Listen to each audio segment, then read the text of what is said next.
Yep, yep, yep, yep, yep, yep, yep, yep. You can call me and you go to them, right?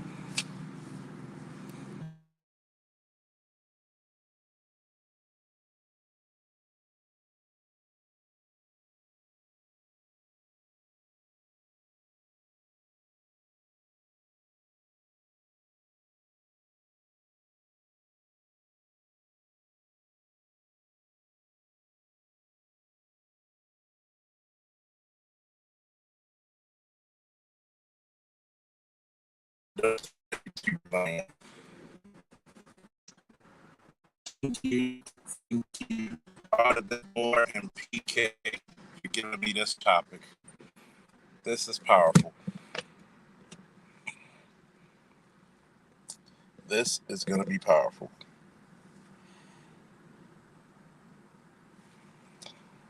The reason why I'm going to say it's powerful is because black men have always been looked at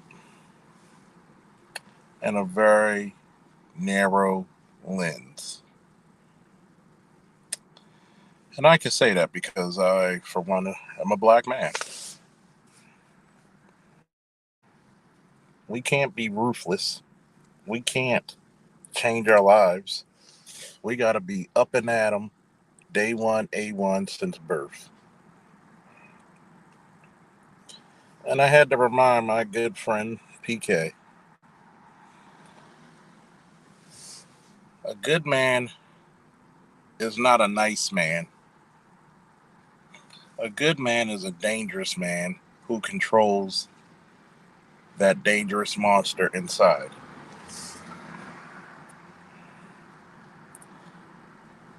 Too many times in the history of America, black men always had to play the smiling, nice, non threatening person. He couldn't be angry. He couldn't express how he's frustrated. But yet, what do? You go out there and you try to say people like 50 Cent are not good people. Why? Because he has a bitch of a baby mother who looks to exploit his child and actually put him and his child in conflict only because she's bitter, only because he was supposed to marry her and give all the money to her. You do know if he would have married her, she would have divorced him and split all his money. You're a damn fool if you don't believe it. Damn fool. We constantly go out here arguing stupid shit.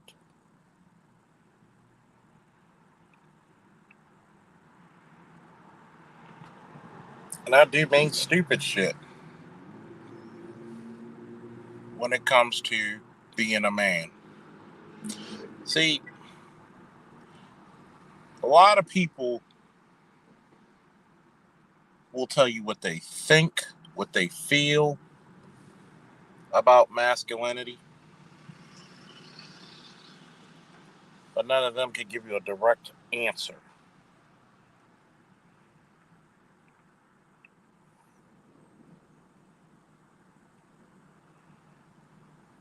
But yet, the only thing in the black community a man who's masculine can be, truly, is someone who serves another.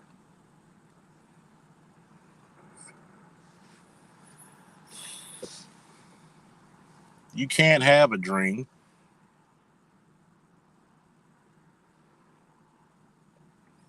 You can't have a mission.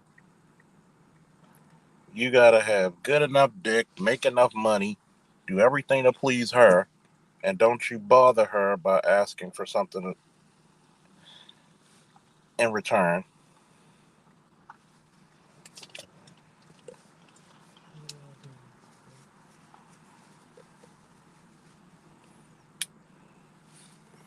See, no one has ever defined masculinity for black men. They don't want to. Because, first and foremost, once you do that, you got to adhere to that leadership. I've proven it time and time again. I won't even mention any other content creators. Just my channel alone, it's been proven time and time again how much or how little black women don't want masculine leadership, especially not from black men.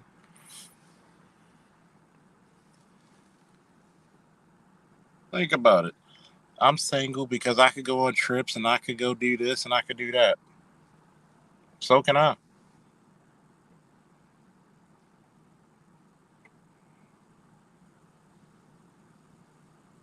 But yet, you have females who constantly talk about how high class they are, but mate with men who are not even competent, low class. The only reason you get with them is because you know you don't have too much opposition when it comes to having the kids and the custody and the child support. Or maybe, just maybe, the water seeks its own level. You don't settle. You just hate to see where you stand in the mirror. You hate your reflection. See, men settle. We date down. You try to date up. And remember, you try.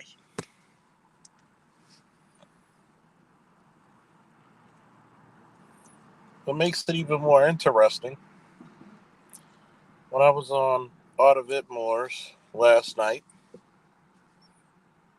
at the Coliseum, PK, myself, and Art got into a nice little debate about 50 Cent and his son Marcus. PK stated that he doesn't think 50 Cent's a good person because of his past. Well, he sold drugs and he was shot 9 times.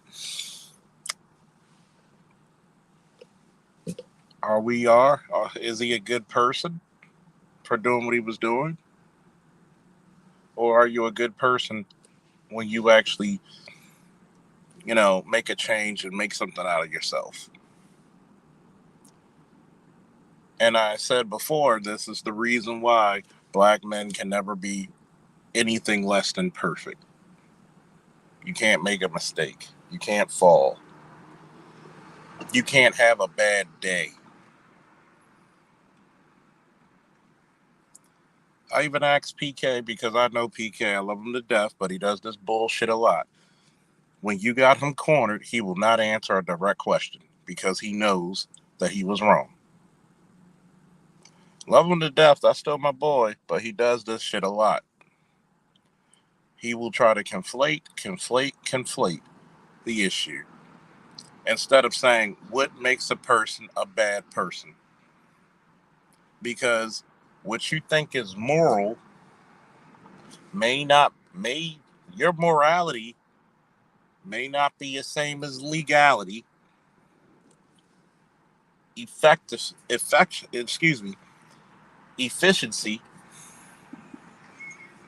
and downright ruthlessness. See, I kind of wish black people in America never got religion because you're handcuffed behind it. And I'm gonna tell you how handcuffed people are. We're the same group of people who will say we don't believe in abortion, but your ass believe in fornication.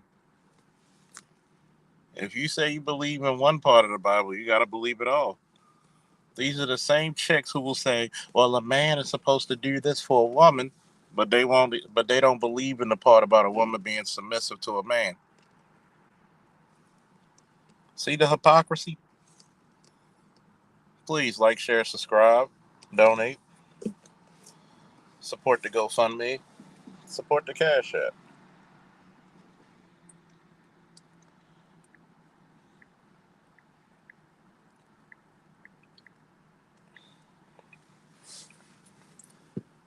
I'm really wondering what goes on in people's heads when they think what makes a good man. See, a man can't call himself a man until he develops a little bit of ruthlessness about him.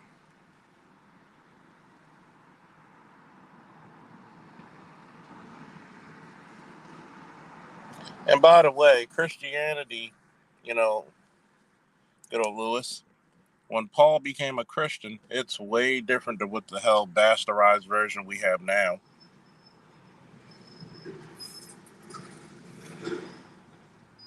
You have people, especially our women, with no integrity. You have men with no honor.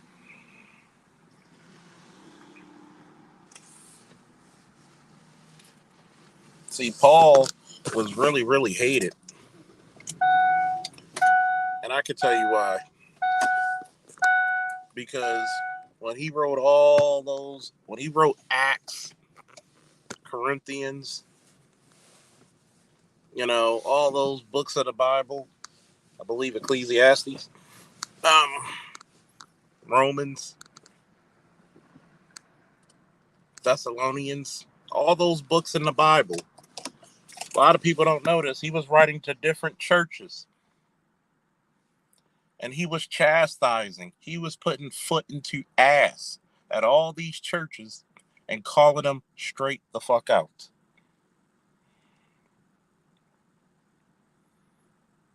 And he called them out.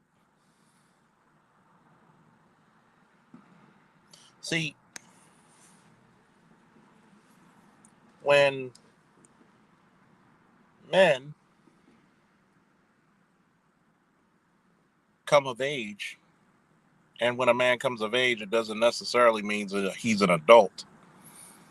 He can't be careless. Women and children can be careless, but not that man when he comes of age.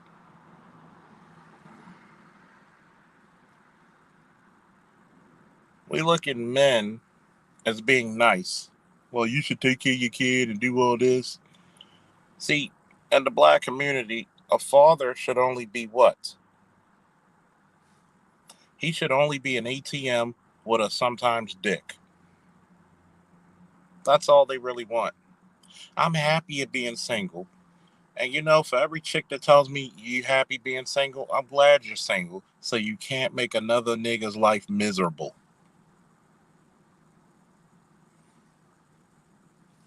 I'm so happy.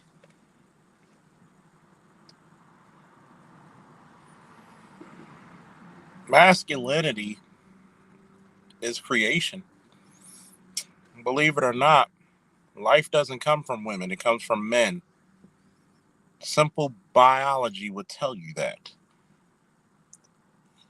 Her eggs are inert. It doesn't obtain life until the sperm hits it and fertilizes it. Shout out to the electrician 408. One of the hardest working brothers in the biz. Salute to you, man. Go talk to him, All Might. Gotta talk to him. Now for a lesson. You may have heard these words before, but I'll teach you what they really mean. Go beyond! Plus!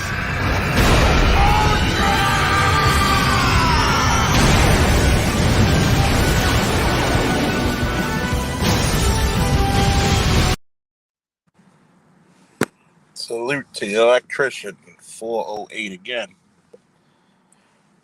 Right now, he's the sponsor. Let's see if anybody can match that because this conversation is going to be real lively and deep.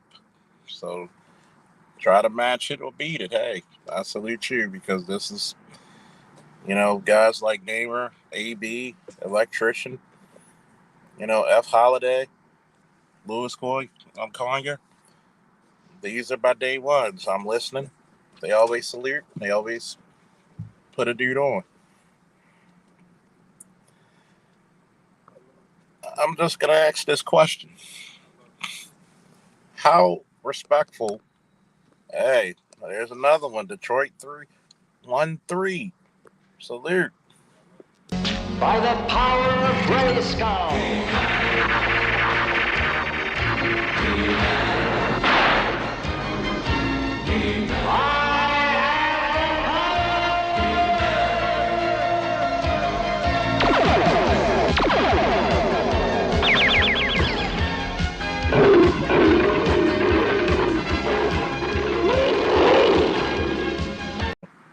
Hold on for a second, fellas.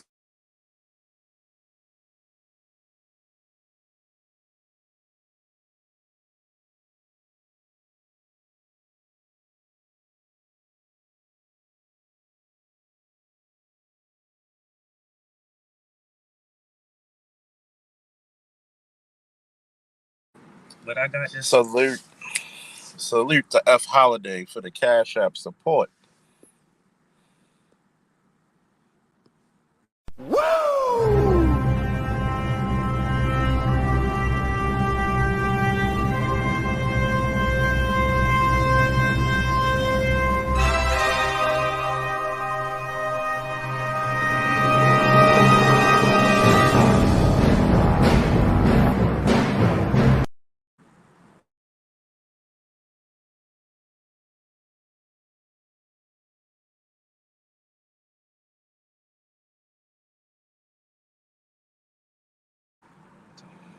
You got the Detroit brothers coming through.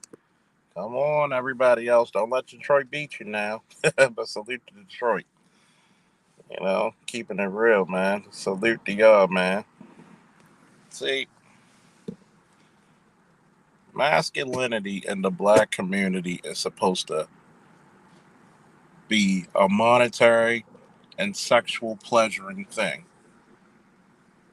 You're not supposed to have any authority. You're supposed to be called the leader, but nobody listens to you. You're supposed to be called the leader, but nobody listens to you. Nobody obeys you. Nobody respects you. It's supposed to be a cute phenomenon of you making a decision. I want you to think about that. It's supposed to be a cute phenomenon of you making a decision. Oh, look at him. He thinks he really in charge. He made a decision. That's right, Lewis. Get them likes up. Likes are free. Please support your interests. Exactly. Shout out to the Detroit Ninjas in the building. See, a man is not even respected on his character, which is one thing that you're supposed to respect a man on, his character and his principles. Somebody put that in the chat, please. A man, first and foremost, is respected by his character and principles.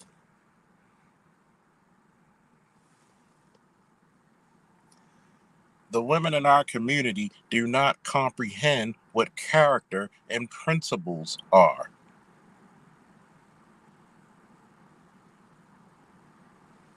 They don't understand the true meaning of sacrifice.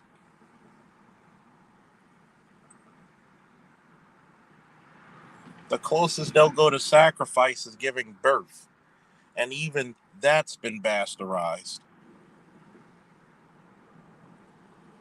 into a get rich or get money quick scheme.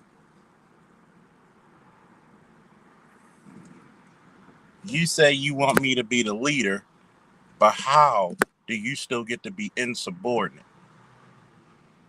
Every time I get to a woman, no matter what age, no matter what economic status, no matter what level of education, they all say the same shit. And I'm gonna talk about this too, about the principles and his character. A man is who he is because of his balls and his word. Didn't Scarface say that?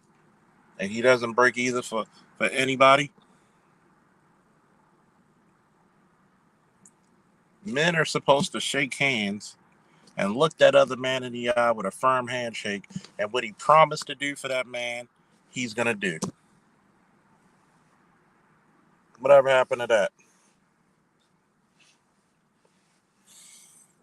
a man is supposed to have a principle. There are certain things he's willing to do and will not do. See, the difference between men and women, there are certain lines we must not cross. Because if we do cross those lines, somebody's gotta go. There may be an elimination of somebody's existence on this mortal plane, so to speak.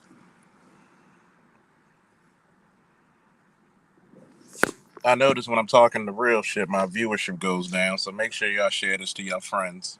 There's going to be some hot fire tonight. I don't give a damn if I got 4 people to 400 people watching. See, fundamentally, the two things of character and principle modern women do not like. Simply because if that man has character and principle, that means he has a certain self-respect about himself. That means he puts himself on a certain level and will expect the same from his woman and his children.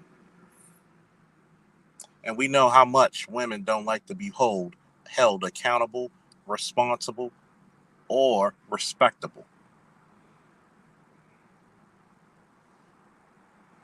So if he sees himself as a respectable man, he's going to make good and goddamn well that his woman is going to be the same. And that's the first level of disdain and hatred she has for your authority. She hates your authority because it puts her back in a place of accountability.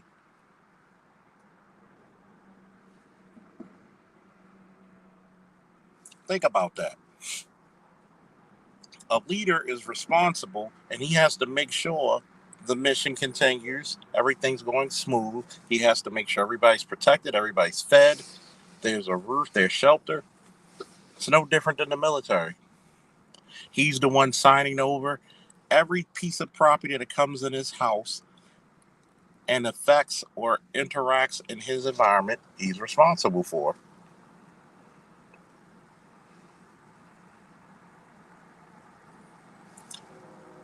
But yet, when we talk about masculinity, we understand limits. Why? Because we can't do everything what we want. There has to be order. If men become unruly, women and children are not safe.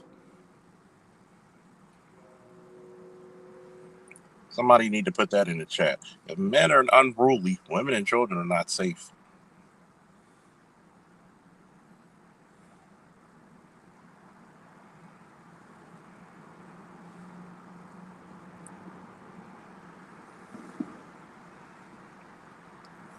As a matter of fact, here's a real big banger for you.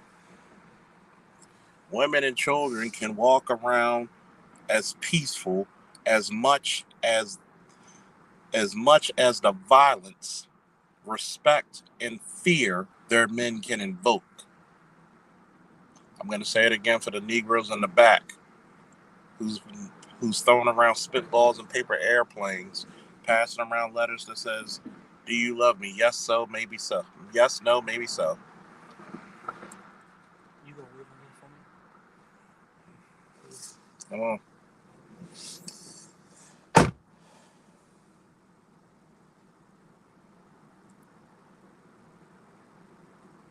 See, you got to understand this. I want somebody to also put this in the chat. Children and women can walk around freely and as peacefully as much as the fear, violence, and respect their men can invoke. That is a law of fucking nature. All these women saying, "I'm happy that I'm single," but you're happy to be. So what you're telling me is you're happy to be vulnerable and to put your kids in a vulnerable position.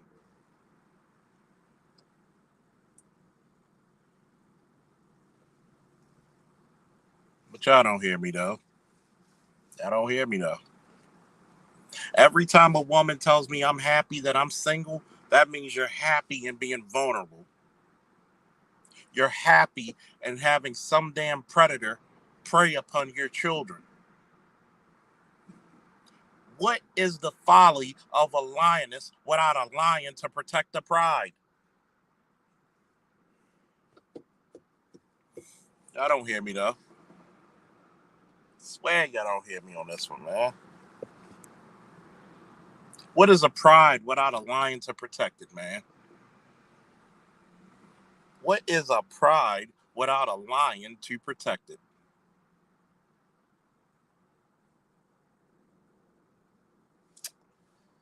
If you don't know by now, look at the selfishness that comes about.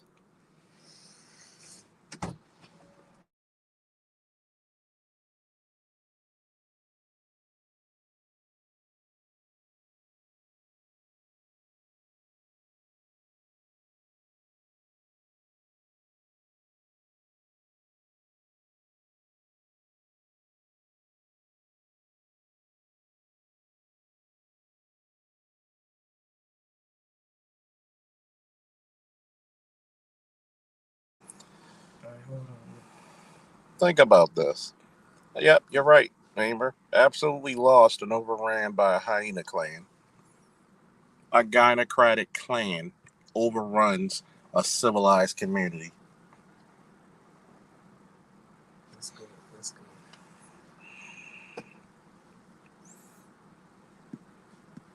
Think about it, right?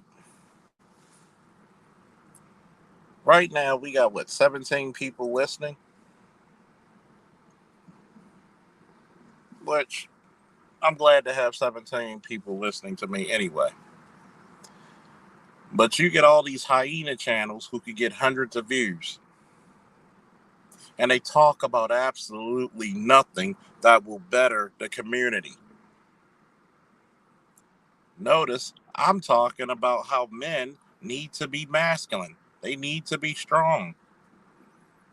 You got people from the LGBT community, these intersectional feminist communities,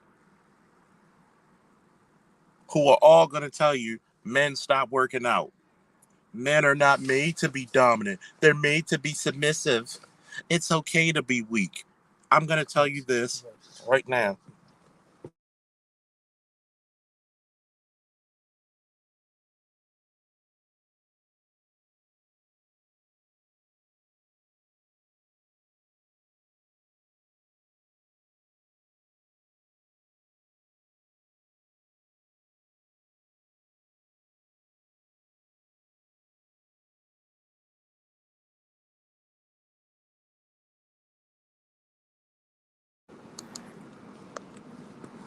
I'm going to tell you this one, right? A lot of times, men have to do some really, really ugly stuff for survival, for the family, for the community. See, when I was talking to PK, I asked him this one question. What happens if you were working a job, everything went to shit, got laid off? They took all the jobs, the hard-working factory jobs outside America, put them in East Asia, and you were forced to sell drugs. Would you do it to feed your children? Some people would say, because I have a moral high ground, I wouldn't do anything. And I'm not making excuses for every drug dealer. But you have to put in context what the 80s were like. Yes, you had some people who were just getting money and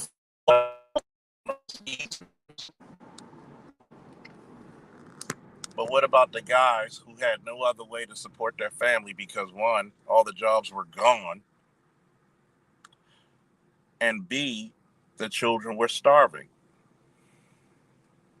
The government doesn't help men like they help women, especially. Think about it. Why isn't every veteran automatically at least at 0 to 10% disability after they get out of service? You have to go through hell and high water to even get your disability from the VA. But yet, all that bitch got to do is have a baby, and they'll find her a place to stay. They'll find her food stamps. They'll find a bunch of bullshit for her. Okay?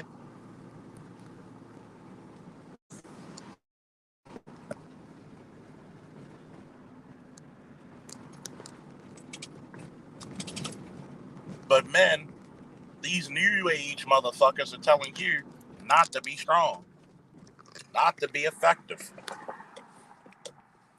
not to rule. All these women for years, remember back in the 90s, all these women said they want a man in touch with his feelings until they got a man like that and they were sick of him and they would cheat on their boyfriends and husbands with a bunch of niggas who called them bitches and spit in their mouth.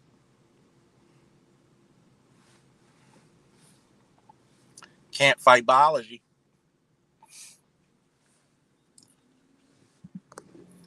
Uh, it's okay to be weak. It's never okay for men to be weak.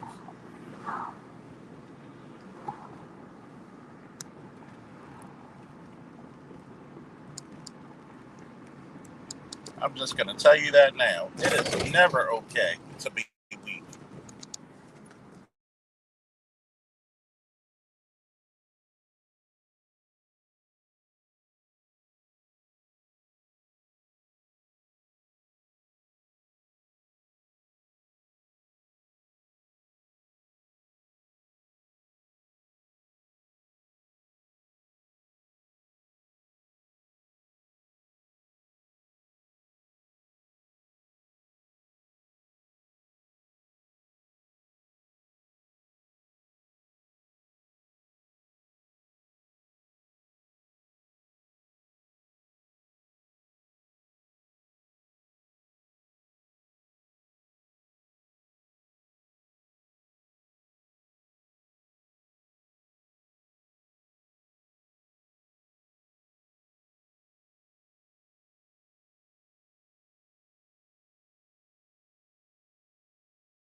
About it, man.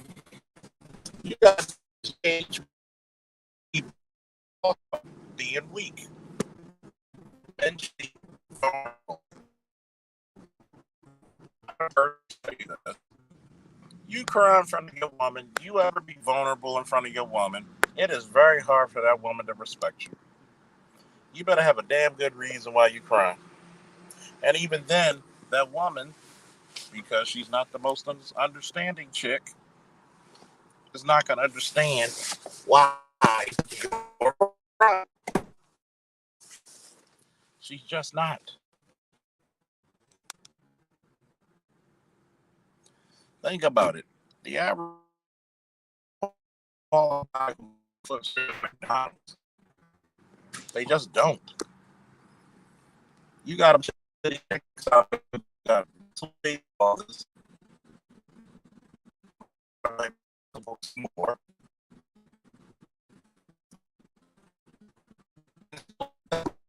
Yeah. And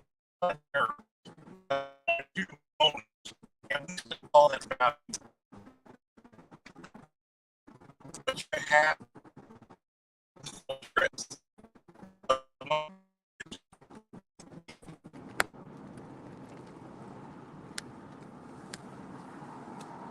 you're happy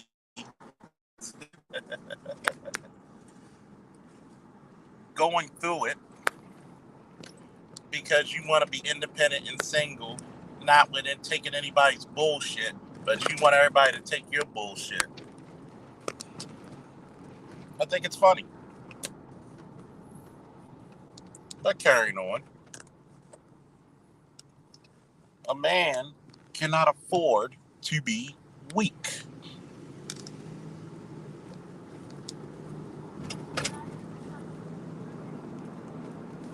He can't afford to be weak. He can't afford to have a bad day.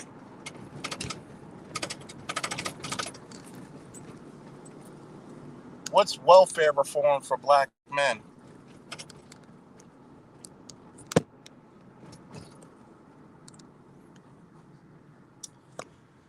Think about it.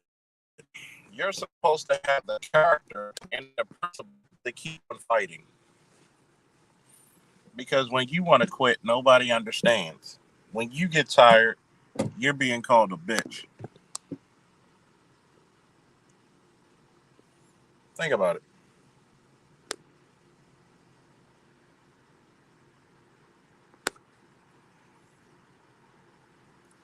You have people like Amiri who said if black men got reparations, we would trick it off on strippers. Maybe that's what he would do, but most black men would actually try to help out their damn communities and families, like they fundamentally have done for millennia, decades, centuries. You hear many of stories of black men getting enough money not only to buy their way out of slavery, but also their wives and their children. Where do you hear the same for the opposite? I'll wait.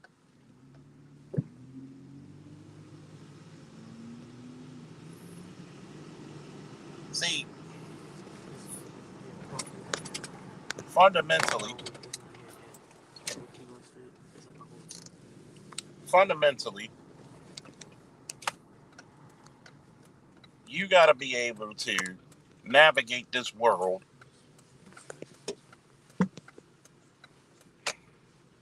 You got to be able to navigate this world with little to no help.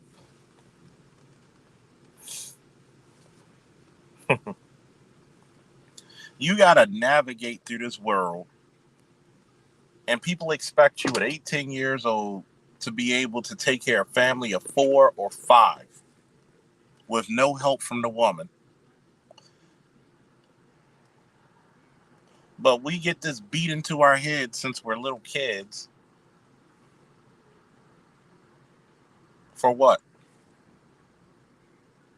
For what?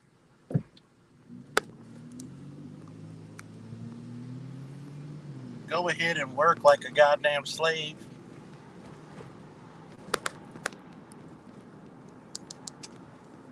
You can even die at work. As long as the family's taken care of, you'll always be remembered. Which is a goddamn lie.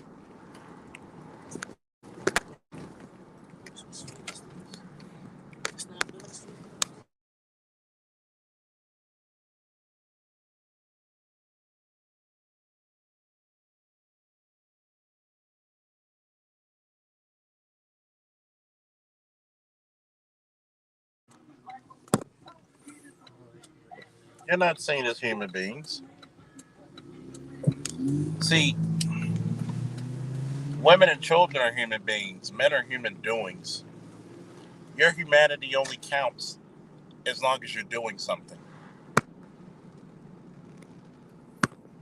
You ever notice why BLM can get all this national attention off the backs of black men's deaths?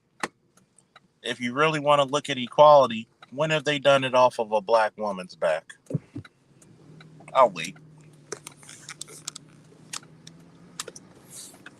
But once again, the trick bag tells you that you're held accountable for what? Held and have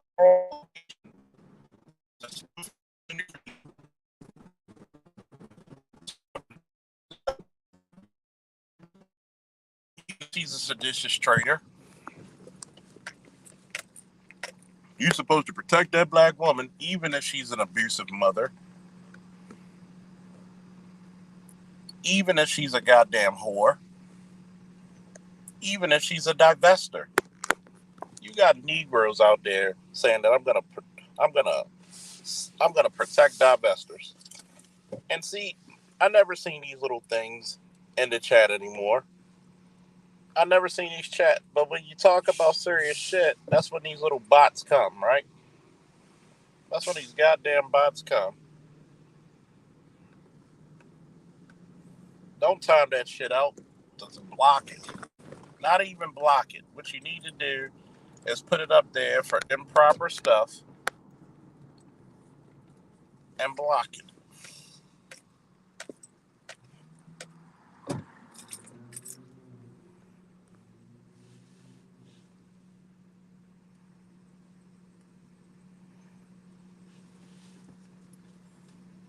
But see, you'll always be held to the traditional male standards, even though they get to be a non-traditional woman and praised for it. You got brothers up here so lost in the sauce that they would actually, I'll protect a woman even if she's a divester.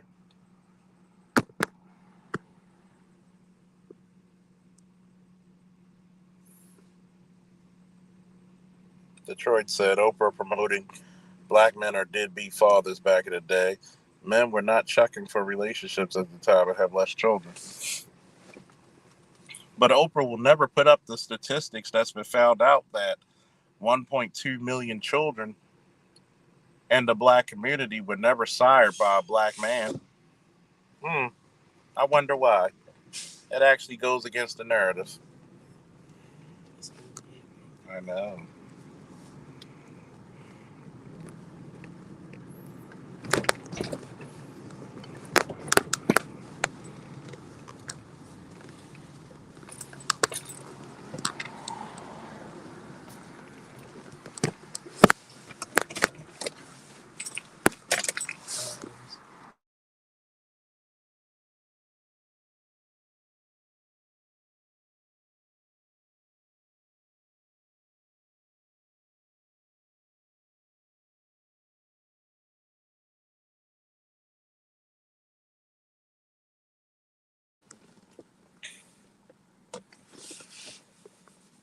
I mean, that's what they're doing now. They're doing legal prostitution. I want you to think about it. You take a chick out, you go out somewhere with her. Guess what? You're trying to get to know her. This is the reason why you should go on dates, such as coffee dates, little places where you get coffee if you decide to even still date in this country. And I'm going to tell you, if you have women out there who never even offer you food or to cook for you, fuck them. Fuck them.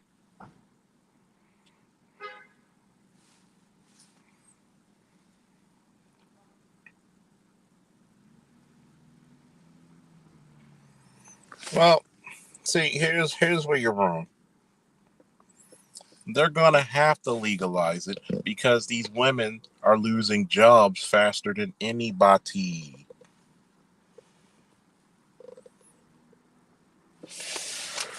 And here's what happens. The respect for women is gonna go even lower in the toilet than it has been even now. So all this feminism is working against their it's working too well. It's showing the stupid nature of women. And this is the reason why. No. This is the reason why I'm going to disagree with you, Mel. There are no jobs out here anymore. And the new jobs that are coming, you actually have to have some proficiency and proudness about you. A lot of these women, majority of these women work bullshit jobs like cashier and shit. And they're getting replaced by what? Self-checkouts?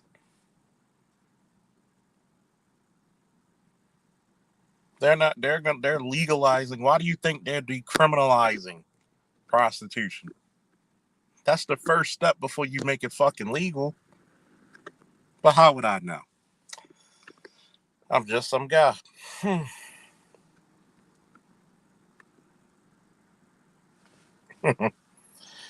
You won't hear him shouting, "I'm on my period" to that shit. I'm gonna tell you, most of these chicks you see at work probably prostituting on the side for some a couple of dudes anyway. Think about it. Especially some of these chicks who was on welfare. Let's before I go back into my masculinity doctrine, I'm gonna tell some ugly, evil truths. A lot of your welfare recipients and your low-paying job women were prostituting.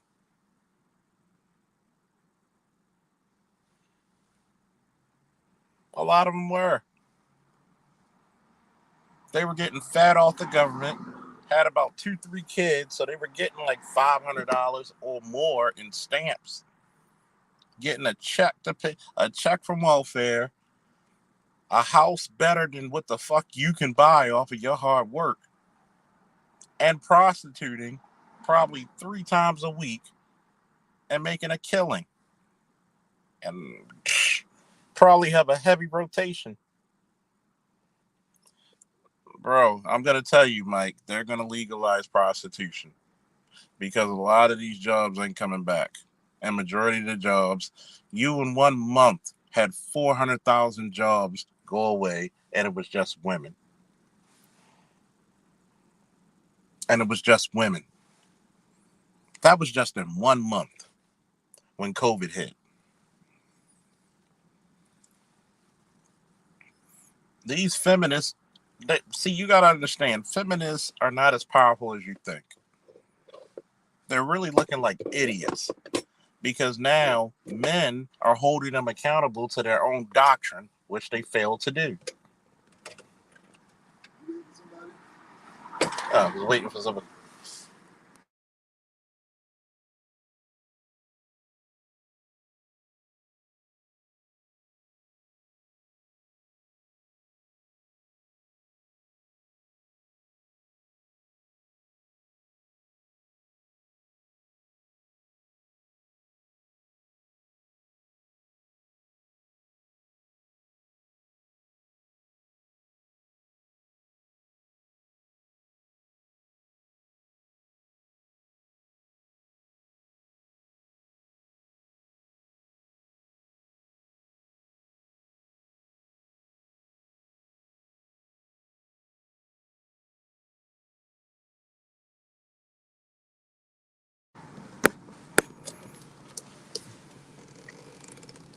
Think about it.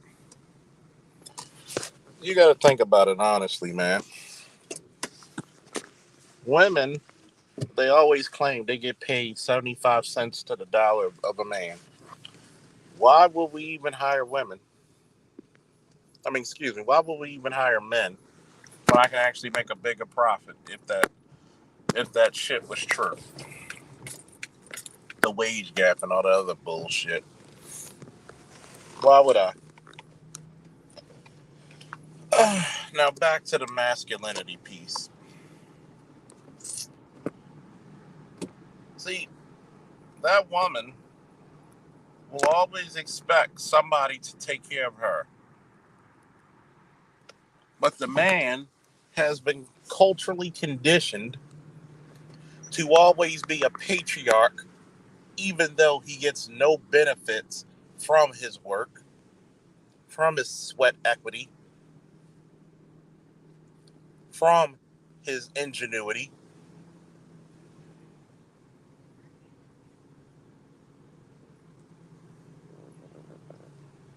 He is never respected and treated as such.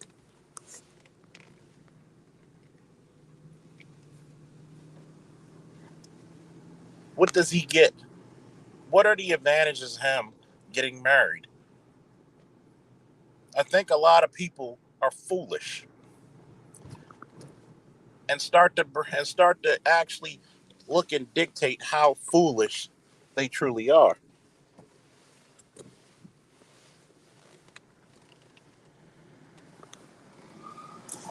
I like one person to tell me what are the advantages of being married. I know BGS put the lead attorney's video when they said, well, you get tax rebates. What's the point of that if you're going to pay all that shit back? What's the point of that if you got to sell a fucking house? Children.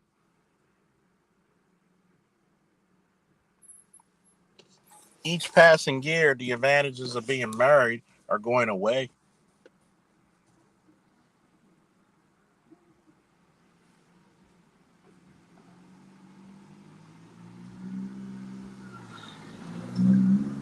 Think about that.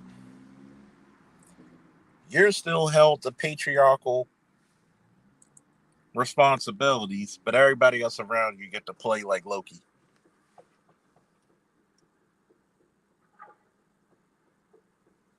Create nothing but havoc, chaos, and mischief.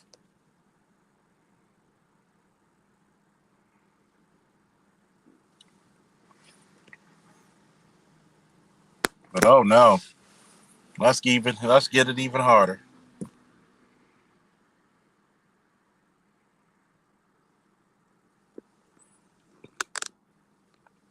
Let's dig even deeper. Why even go to work? Majority of the people you're helping with your taxes are women, children. We don't even get respected for that. We don't even get respected because we're the ones who still build houses, vehicles, weapons. We're the majority of your police and fire departments, the majority of your construction, if not all of your construction. We're the majority of your chefs and your architects, but we don't get the respect.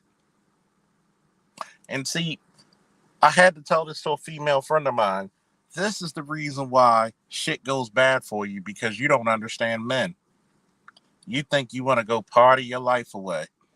It shows how sad you really are. You think that every man, oh, you could talk down to.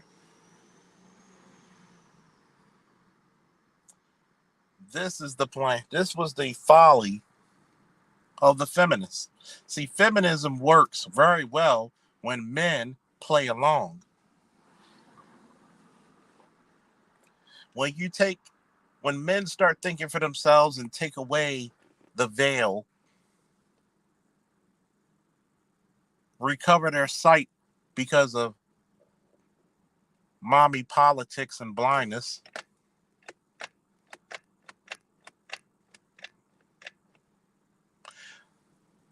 what the feminists and all these other women are seeing, they're seeing that men are not taking it on the chin anymore.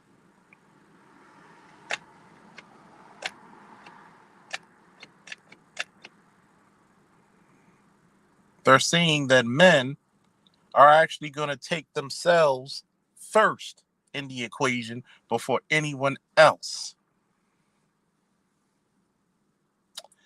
And that's when the carousel stops moving. Oh no, these guys are getting their passports and they're traveling.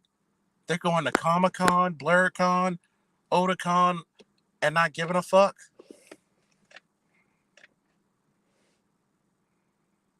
Yep. Because they're happy. They can't stand for men to be happy, because when men are happy, they're focused on themselves and their enjoyment. What's up, Snowman? Knight's Palace, Dwayne.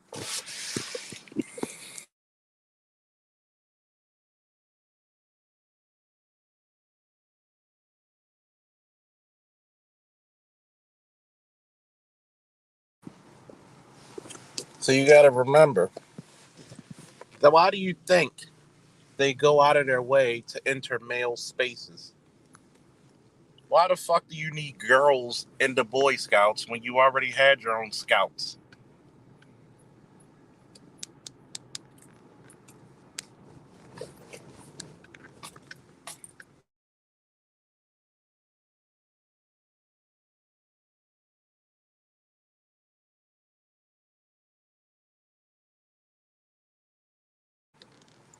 Why do you think you got girls going into the Boy Scouts? Why women want to go to the cigar lounge with men? Because one, they know men have more fun. And two, they want to signify. They want to just check and they want to, oh, you can't be having that much fun. What makes you so happy? Why are you smiling? Give me a woo if you ever been in a relationship where you're happy and the chick you were with asks you, why are you so happy? Instead of appreciating the fact that you are happy. But somebody give me a woo if you ever heard that bullshit.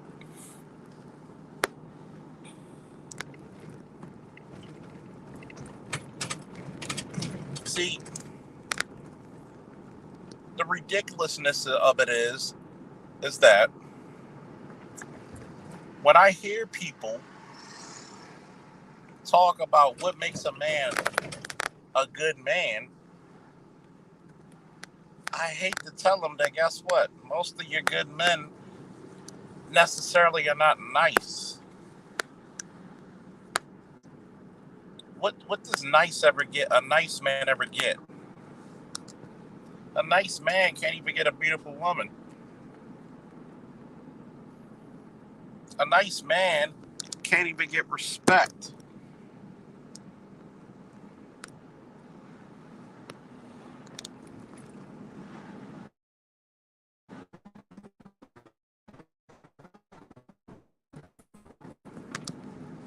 Yep, I remember that episode.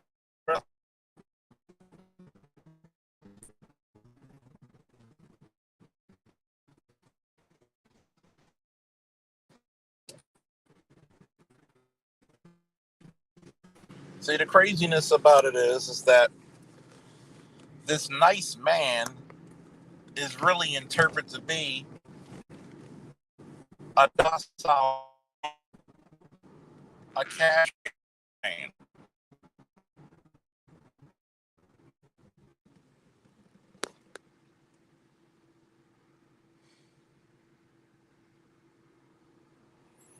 See, I'll get to that in a minute. See, matter of fact, I'll talk about it now. This is one of the things that men have always been tasked with. The number one person men have to protect women against were themselves. Every time women free, they put out there, they fuck it all up.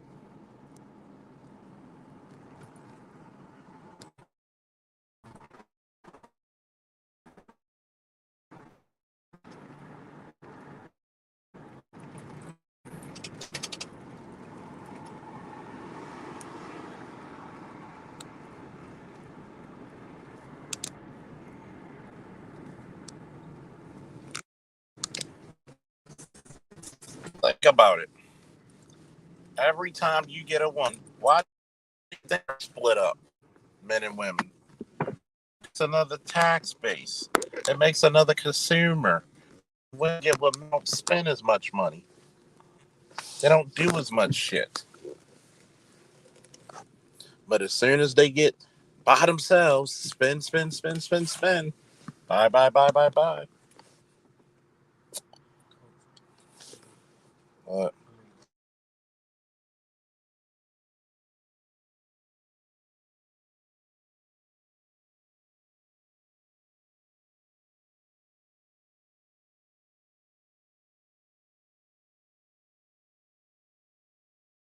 some nice palace. Give me one nice guy that we truly honored. Give me one nice guy.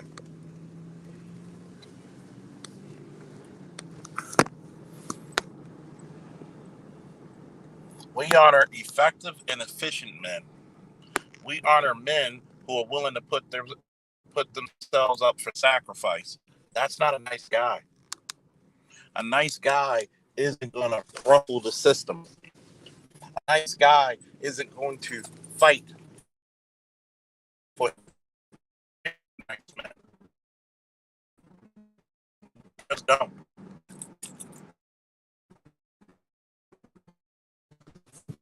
Say this because we talked about this part on Art of Itmore's panel as well. We asked PK done for him not to be a nice guy. Well, you look at I wouldn't say he's a role model. Why wouldn't you? See, as a black man, we don't understand the hero's journey. Part of the hero's journey is that sometimes your heroes come from the fucking dirt.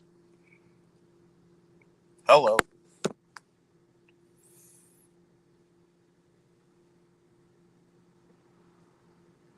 Sometimes our heroes come from the dirt. They're poor, illiterate, abused, neglected. I want you to think about that. When PK say, well, 50's not, may not be a role model, I said, why not?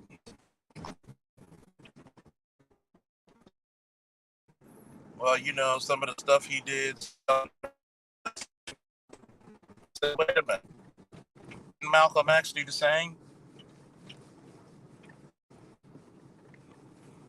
He was him. Structure.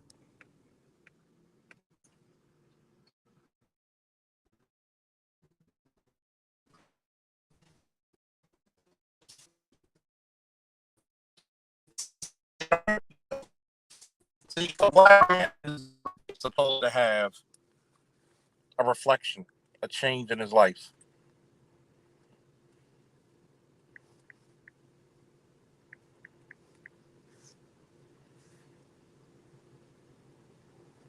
He's never supposed to be able to learn mistakes.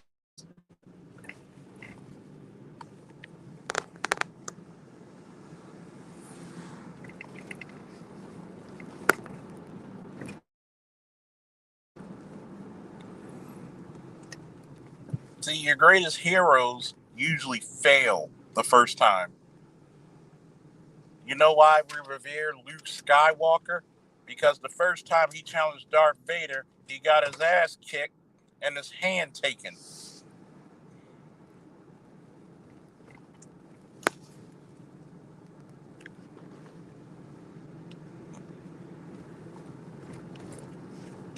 Think about it.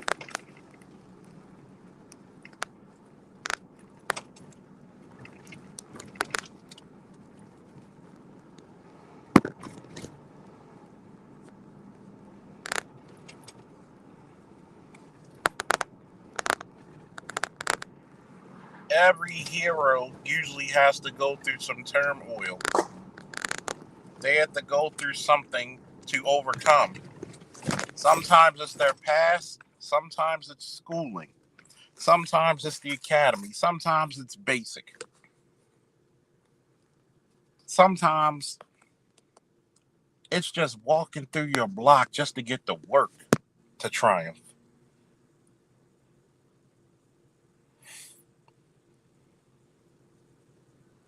See, the part about it is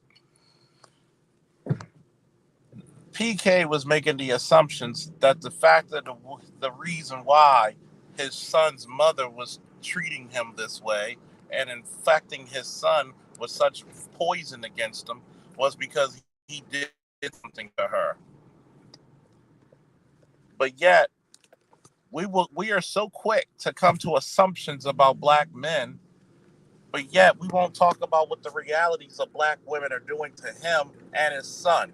She single-handedly ruined the relationship between that man and his son after he not only bought them a house outright so they didn't have to pay a damn mortgage, but even gave his son $6,700 per month And he's such a spoiled brat, and I can actually say it, so much of a bitch made nigga because he sounds like a little bitch when you hear the nigga talk. Raised with no man anywhere. His mom made damn good of that. So much so that she literally failed the boy.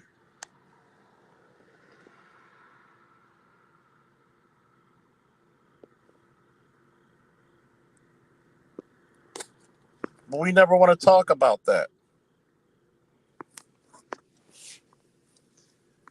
But he's a bad person because of his past. And we even brought, Art and myself even brought up examples about the Kennedys. They were part of the mob and bootleggers, but yet they produced presidents and senators.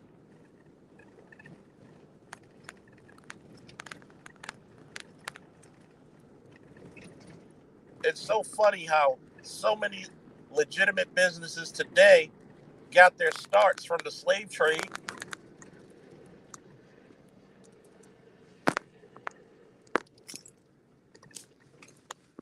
But nobody said shit about that.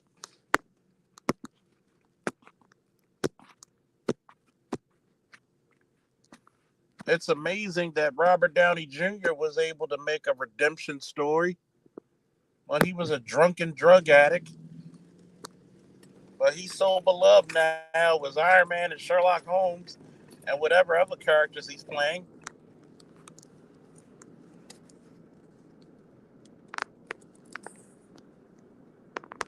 Think about it. You got a lot of rappers who still want to sell drugs to this day, still want to live that gang life to this day, and they're out of it. How many young rappers we have now who didn't even make it up to 25, still trying to live that life? If they even lived that life in the first place. But we're going to judge care of a woman and a boy, and you can't say that he was a good man to them. See, this is ultimately the problem. We give too much fucking power and carte blanche to women.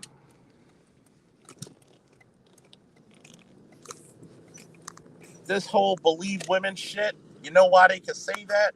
Is because they actually believe they can actually manipulate men into thinking that women are fucking innocent. I'm probably a bigger feminist than any feminist you know. I'm gonna hold you to the same standards that I will hold to a man. I don't believe you.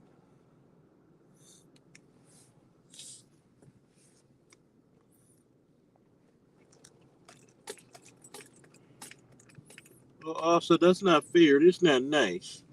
Life ain't nice, nigga. Life ain't nice. You as a man have to always be effective or efficient, and sometimes a little ruthless. You can't ever, you can't ever have a step back, a time to be innocent and vulnerable. It's like what we were saying on the panel on our New Styles channel. How women will put all this responsibility on a little black boy, for example, calling him the man of the house, but you still give him spankings. You still don't listen. How delusional can you be?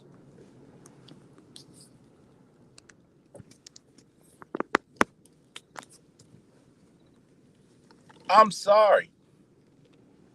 I don't want to die working for an ungrateful bitch. I'd rather sit back, kick it up with my son, live a good damn life, than to work effortlessly for a chick who won't even fucking help you if you got sick. They know no remedies. They have no integrity. What do you get out of this? Fundamentally, What do you get out of this?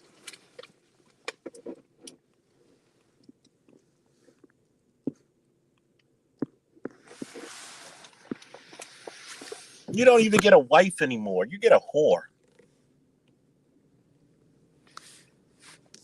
80% of your women will never get married. But yet, when a man goes through the dirt and the man has to take dirty jobs, sometimes that man has to shut up and do something he doesn't want to do to provide for his goddamn family. But yet, shout out to the master teacher in the building.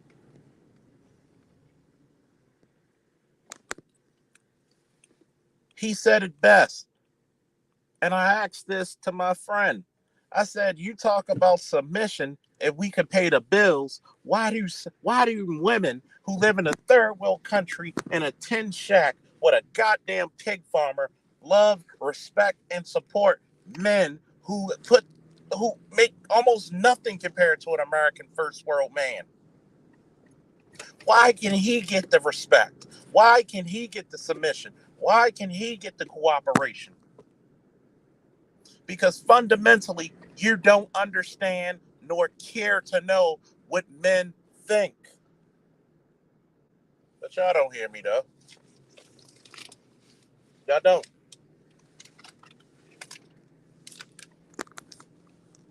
These are the same women from 1 minute say, can you pay my bills? And then call you a body bag, bullet bags, after you pay the damn bills. Pick a fucking struggle, please.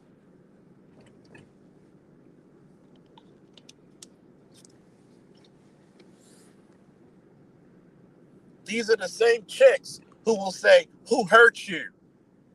And from now on, black men, say you.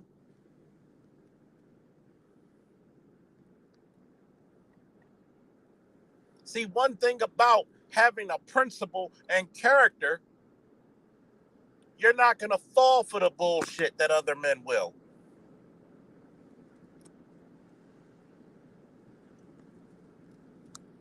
You're going to have something, a principle. See, this is what you ultimately need to understand of why simps are not to be trusted, because they have no character and they have no principle. You have no sense of honor, no dignity.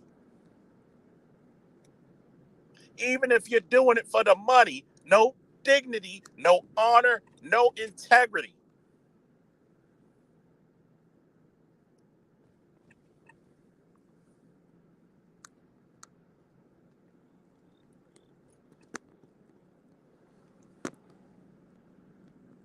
But ultimately, why should we care?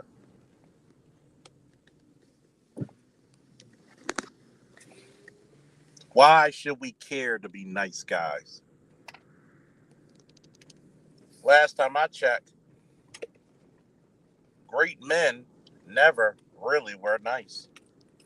They were effective. They were efficient. They were ruthless. Some of them were even fair. But ultimately, why should I be nice?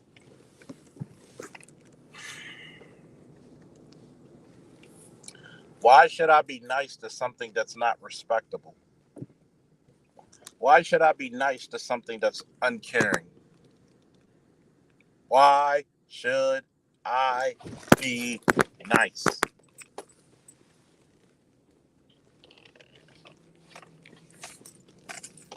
Why should we?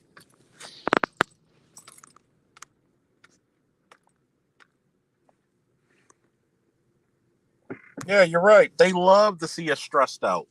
You know why? Because when you're stressed out, you can't focus. And a man who can't focus and stressed out can't see the bullshit that he's under. It's a tactic.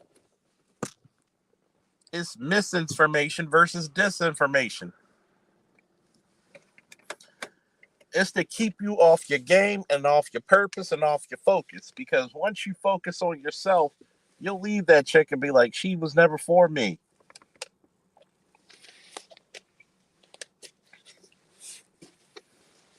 I'm going to just put it out there. Your masculinity not one time was ever dependent upon what a woman thinks of you, wants you to do, or even says.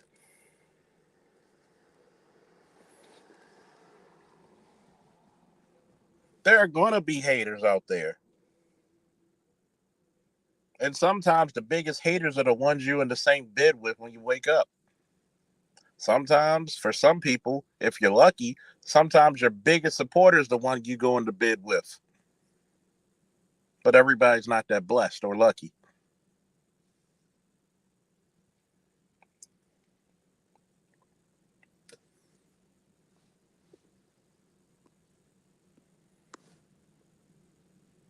Angry Black Man said, I have custody of my son thanks to an act of God. I'm thankful he's with me and not in a group home. By the way, I was always the responsible parent. Of course. Of course. You don't see too many black men once they have children hitting the clubs every fucking Sunday, trying to party every fucking day.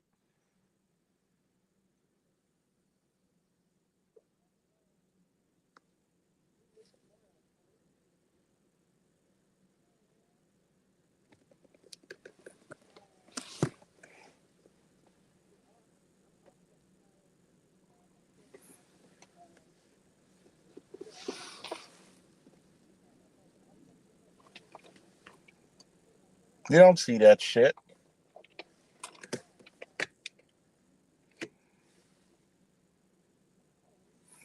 You know,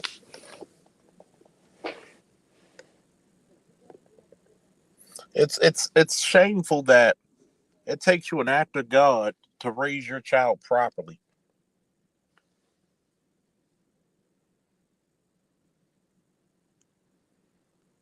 See, they don't even want you to stress and struggle like them. They want you to go through something worse.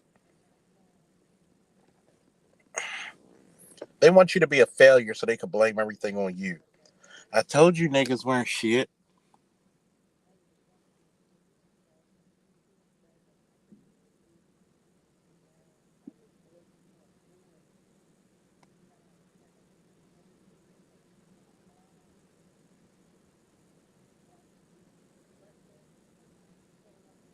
I told you he wasn't worth it.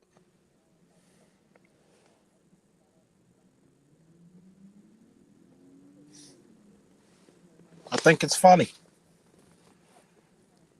I think it's hilarious and funny.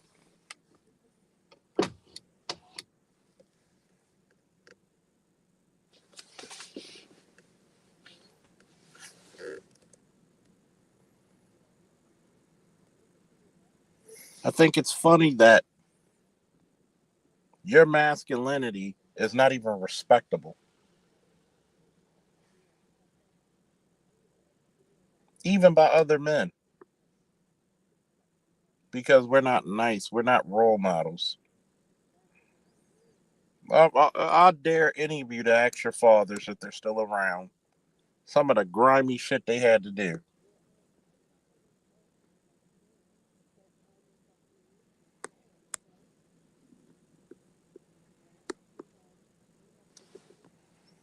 And even had to pay child support for 3 months after he started to live with you.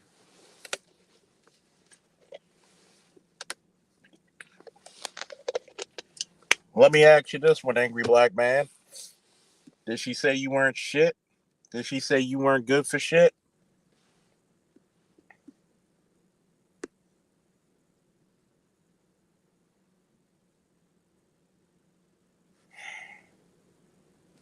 It's a damn shame.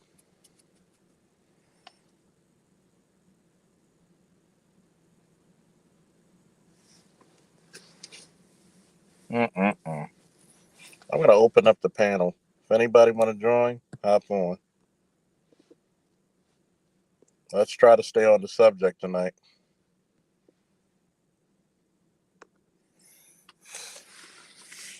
Let's stay on the subject of this masculinity stuff. Do we have to be nice to be masculine? because obviously they don't have to be nice to think they're feminine. For years, I thought my name was Ain't Shit. Of course.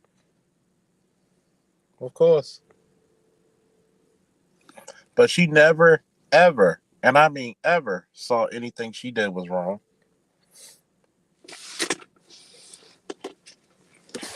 What did she say to her family and friends when you got custody of the kid?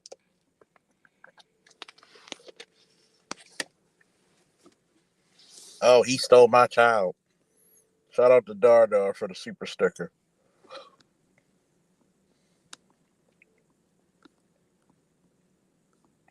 Now for a lesson.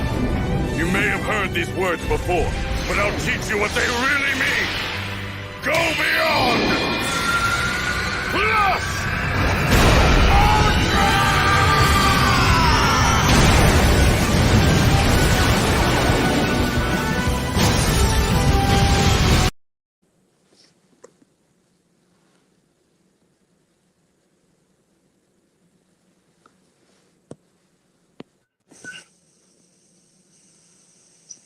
What's up, everybody? What's up, Dr. Faulkner? What up? Trying to make $1 out of 15 cents. And I'm looking for 15 cents. That makes quite a few of us. Give me a second. That makes quite a few of us. I'm so glad I caught your panel, Charles. I'm so glad I caught your discussion. What's good, y'all? What's good? What's good? What's up, Mel? What's up, Mel? How y'all doing? How y'all doing? You know what this particular discussion has lit up for me just in the few minutes I've had a chance to listen? I'm going to y'all remember something called Diary of a Mad Black Woman? Mm-hmm. Oh yeah. Well, I'm going to flip that script. Diary of a Mad Black Man. Fuck yeah. I think that's been done already. So Not the snowman way. Oh, Not the snowman way. Not with actual stories, not with actual examples that Charles has been hitting us with tonight. Because he asked a very good question. And Charles, I thank you for asking this question. How many men have you seen, or how many times have you seen men, or have you been that man that has gone through hell? I mean, absolute hell. Yet you're still not good enough. You still ain't shit. You're still. What did my ex say to me after I calmed down and got my brains and my wits together about myself and just decided to be quiet? That bitch said to me, "You're not the man that you used to be. Yeah, only because as mad as I can get at you, I won't take it out on you." And I looked her in the eye. I looked her in the eye and I told her that.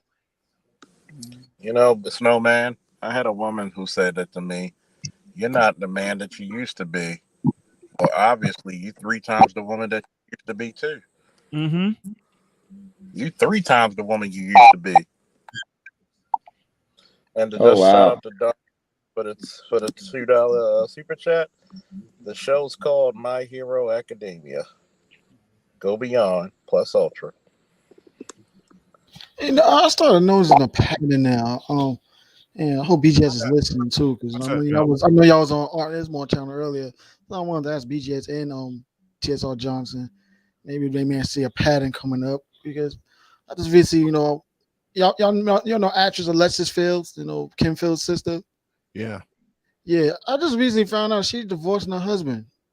Like today, like when I saw a post on her Instagram, and I looked it up. I really thought she was married before, and then like now it's the husband she was used to be married now since May. But in the article it states irreconcilable differences.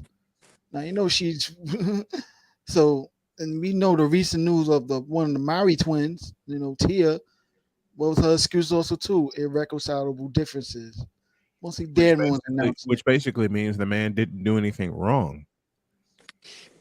It basically so says they stand it. They did, but they don't want to tell like their business so much to make themselves seem like they good girls or whatever. So we don't want to play our drama reality. Yeah. It's just No. they got bored in their standards, and I'm like, I'm like, you know what? I wonder, would this be a new pattern when black women divorcing good men in these 17, 20-year marriages and using that same excuse? That's been a pattern for a while. Yeah, I'm starting to notice that, like more on the celebrity end, but I'm starting to see that, like, and they keep always saying that excuse. People fall out of love alone, blah blah blah. But when you see a pattern of the same thing, and you hear from the women's side saying it all the time, reconcilable differences don't mean bullshit. We'll start to code that side also too. Like that ain't there's something you're not really telling. But then again, when you're going to posting about I'm learning to fall in love with myself again, flashing all provocatively. And y'all see Alexis Phil's page, and she be showing off her body. I mean, she got a damn good ass body too. Yeah. But marriage is a new come up for them. This is how Exactly. they get their retirement package. And Charles, hey, what's up to everybody on the panel? I think what the problem is, great up, show Lewis? what you did. What's up, Snowman? I think black women are fine with masculinity as long as it's not a black man. I think deep down they feel that black men are not worthy to be masculine or their masculinity to be respected. Can you preach that again, please? Oh yeah, because and it's so true. I won't stay too long, but I'll offer this story. In 2010, I was dating a black woman, and at the time I was also a baseball announcer. Worked busted my ass all summer. She kept complaining about, okay, why don't you come see me after your games? Probably because the last game starts at 7, probably ends at 10, and I don't want to disturb you. It's a little R word we like to call respect. That's why I call before I go home. And at the time, I lived in Gary. She lived in Chicago. When I got diagnosed, yeah, everybody knows where this one is going. When I got diagnosed with pre-diabetes and my sugar was out of control and I was in the hospital 3 weeks. She didn't call me once. Wait a minute. Did you call her when you were in the hospital? Let her know? Yes. Well, at that point, she should have been excommunicado. She was. Snowman, what's funny you said that? I see that on the scene from Seinfeld when the Lane boyfriend, she was there at the time when he was in an accident, and they called her from the movie theaters and stuff and told her the news. Instead of her rushing to see her boyfriend at the hospital, she went and got a juju fruit first and then went and saw him. Yep. I remember that episode. The juju fruit was like, when did you get that? That's one of the first episodes. I got the the news about you. Yeah, the opposite George. Yeah, yep. That was the first episode I watched when I got out of the hospital. Opposite of failing. What show was this? Seinfeld. What show was it? Seinfeld. Huh? Seinfeld. Oh, Seinfeld. Yeah. There were two women in my life at the time that I basically made excommunicado when I was in the hospital, and I didn't hear from them. I heard from everyone else, but I didn't hear from them. My mother and the woman I was dating. All right. Tag me in. By the way, this whole thing regarding, black men not being seen as human beings. Does anybody remember back in the day when during civil rights protests, some guys men would hold posters that said, "I am a man."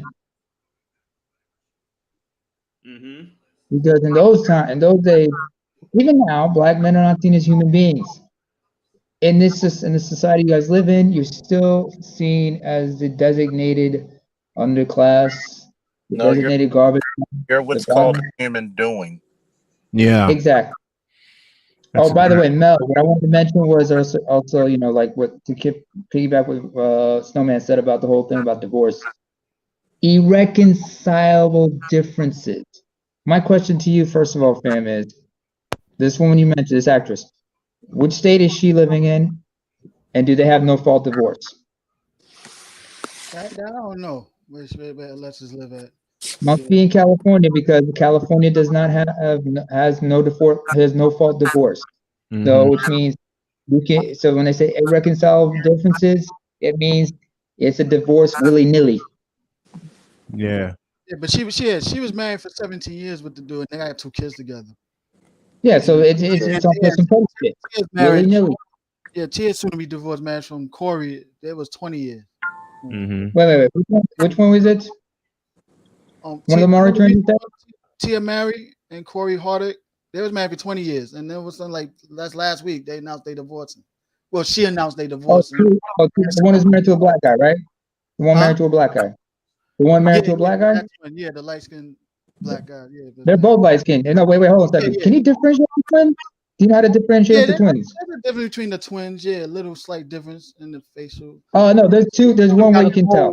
One distinction. One like around their nose, another one doesn't. No. Mel, hold on. Step out of the Bronx. Come on over here to Queens. So let me show you what I'm talking about. Hey, Tamara. I'm gonna go. She's got a beautiful. Tamara. Yeah, I know. I'm just talking with you, Mel. But hear me out. I'm gonna go ahead and step out of the way because I got to prep for my show in the morning. But I want to say, Charles, thank you for lighting a fire under me. And I'm gonna get this diary started probably Wednesday because tomorrow I plan to do a live stream of the Monday night game with my reaction. Yeah. Snowman. Yes. Unfortunately, as the undesignated publicist for Snowman in the Morning with Cole Johnson, I got a weird phone call from Shannon Sharp regarding if Club Shay Shay could be sponsoring the show. I don't know how to tell him no. I don't have the heart to tell him no. Sorry. I don't want to hear a goddamn thing about Club Shay Shay because Tuesday night, with the beginning of the NBA season, I'm going to hear it all. Charles, do me a favor. Hit me with a promo for my show and for my Cash App, if you would, before I get out of here. Oh, yeah, folks. Don't forget, if you want real sports talk, go to the Snowman with and featuring Cole Johnson. Absolutely. You'll get some of the most comical bits. Charles, you said it wrong. Charles, you said it wrong.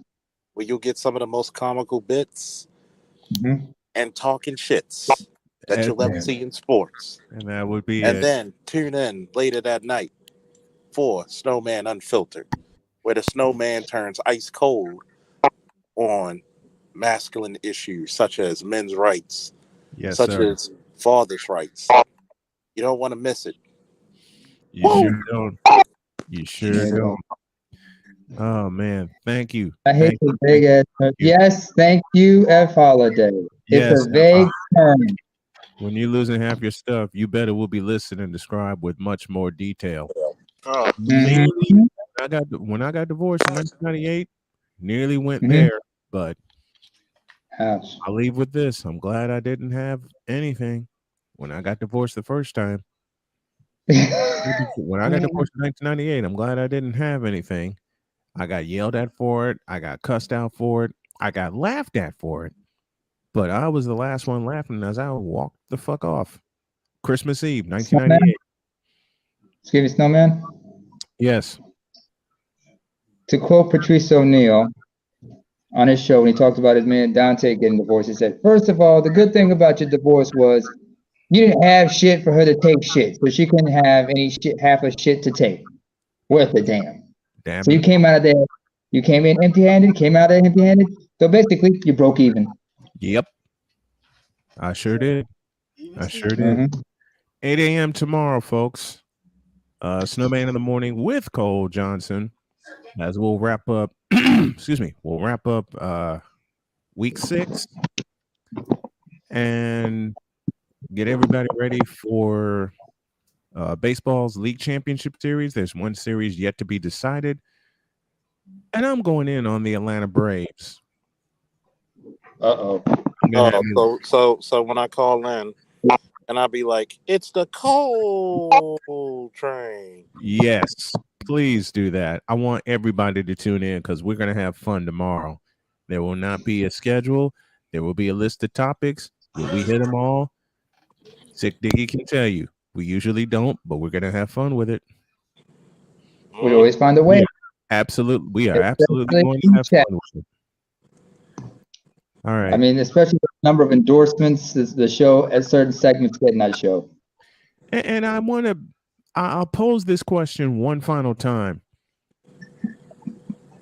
Me, Charles, Lewis, Neymar, Mel, and other Black male content creators, how come we can't get the same kind of support in droves that the black women who especially say abort black male babies and black man ain't shit and you can't trust a black man because he's dusty right off the top of the bat. They say that and they're still alive. We bring the truth and we get shot down. I'll hit that tomorrow. I'll hit that either tomorrow night or Tuesday night on Snowman Unfiltered. I'm definitely going to talk about that because check the power chat, Snowman. I see your answer. Oh yeah, that's definitely the answer right there. That's absolutely the answer. What Jay-Z said it best. The power of the PUSSY is the reason why niggas get haircuts and try to just fly. And you know what the sad part is? Most of that coochie probably stank too. I mean, man. I'm not gonna lie. Some of these chicks do smell like low tide. Come on now. Mm-hmm. Does anybody remember the story about BGS? Mm-hmm. BGS had that story back in the day. I remember where he talked about he hooked up one chick.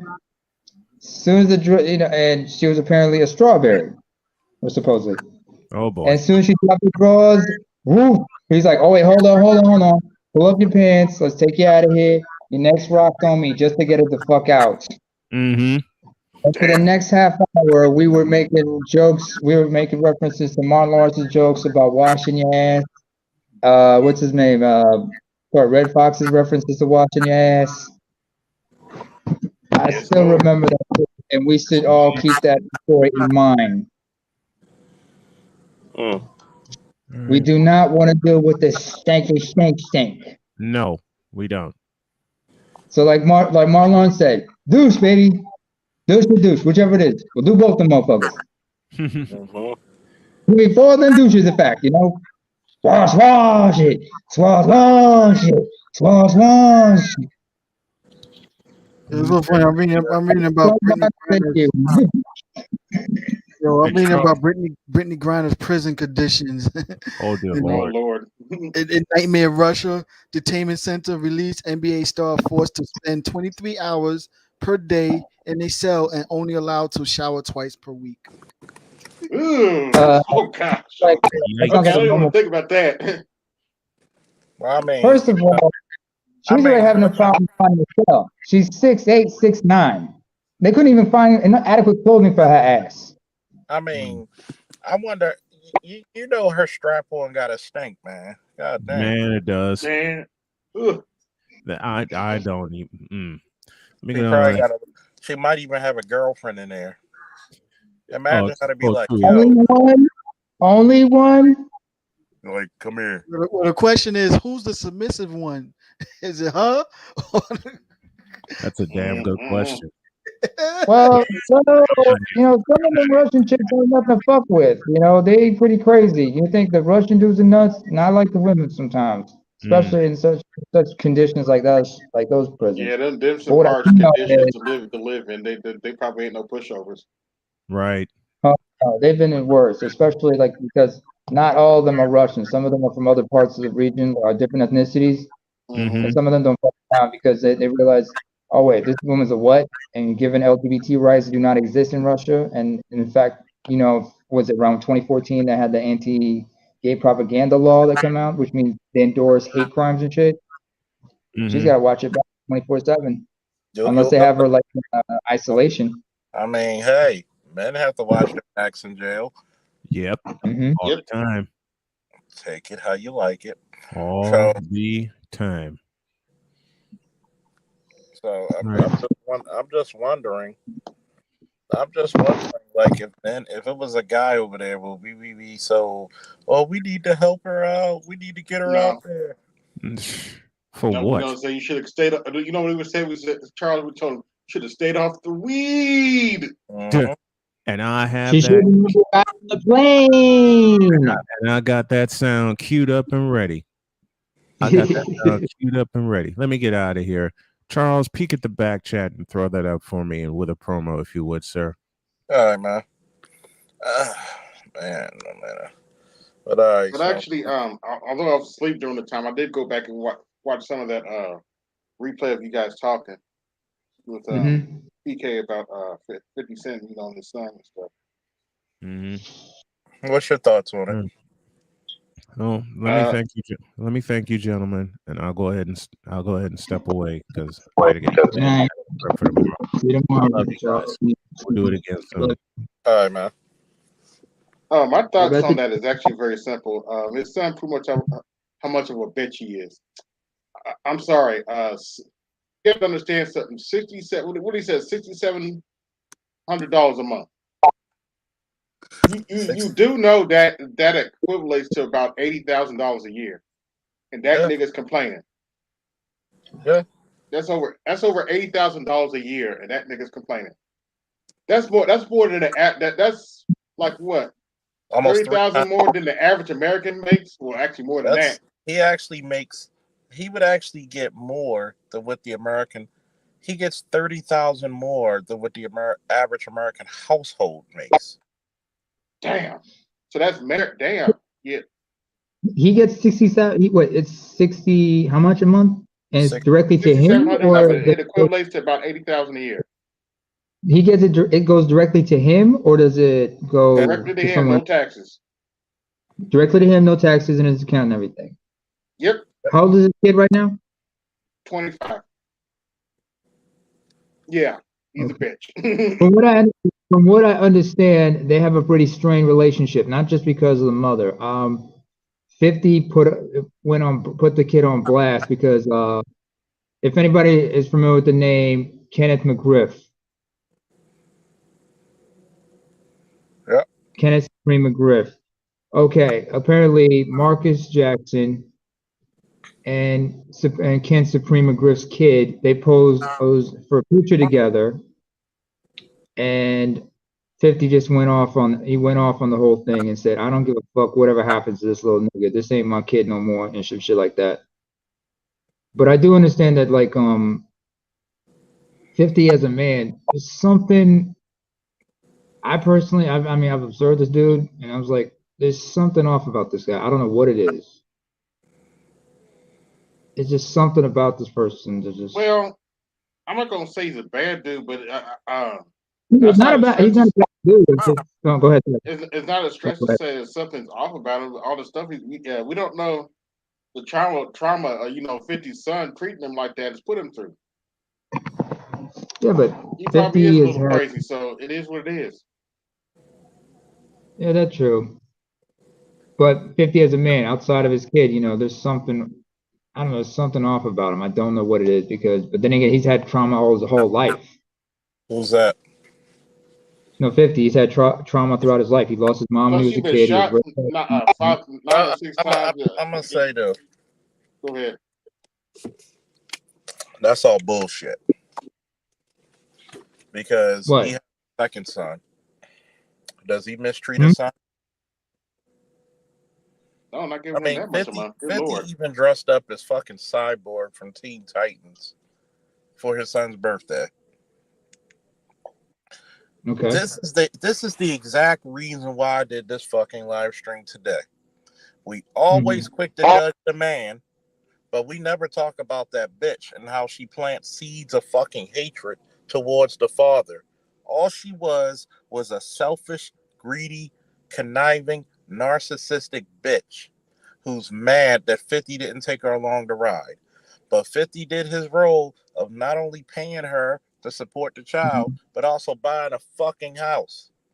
Yeah, Yeah, my if understanding. you're a man, you're gonna live long enough to get some type of trauma. But guess what? When are you ever leave from your duty as a father? Mm-hmm. Never. Go It's ahead, actually Adrian. my understanding. 50 was actually paying more than what he's complaining about, but his mother screwed that up, and the judge made him pay less. Exactly. Repeat that for the motherfuckers in the back, please, AB. Apparently, 50 was paying a lot more than that boy was complaining about, but the judge made him pay less because the mother kept playing around. Mm-hmm. So whose But what fault I'm is saying, that? Why don't he go to his mother and complain about that? no, sorry, go ahead, sorry. Then everybody's talking about how 50 trolled or something. Like, I would too. You know how stupid, you know how embarrassing that is? Because 50 had it tough. You know how embarrassing that is? Your son complained about getting $6,700 a month and child, like, really, dude? No sense of Wait a minute. how money works. Mm-hmm. Excuse me, Charles, could you put Nino's quote back up, please? Thank you. 50 Cent is like Kanye West. When things happen to you at a very young age, or you're used to nothing but pain, you become careless and reckless. How did 50 become reckless if he took care of the kid and the woman? Not in that. That's responsible. Yeah, that's He- responsible.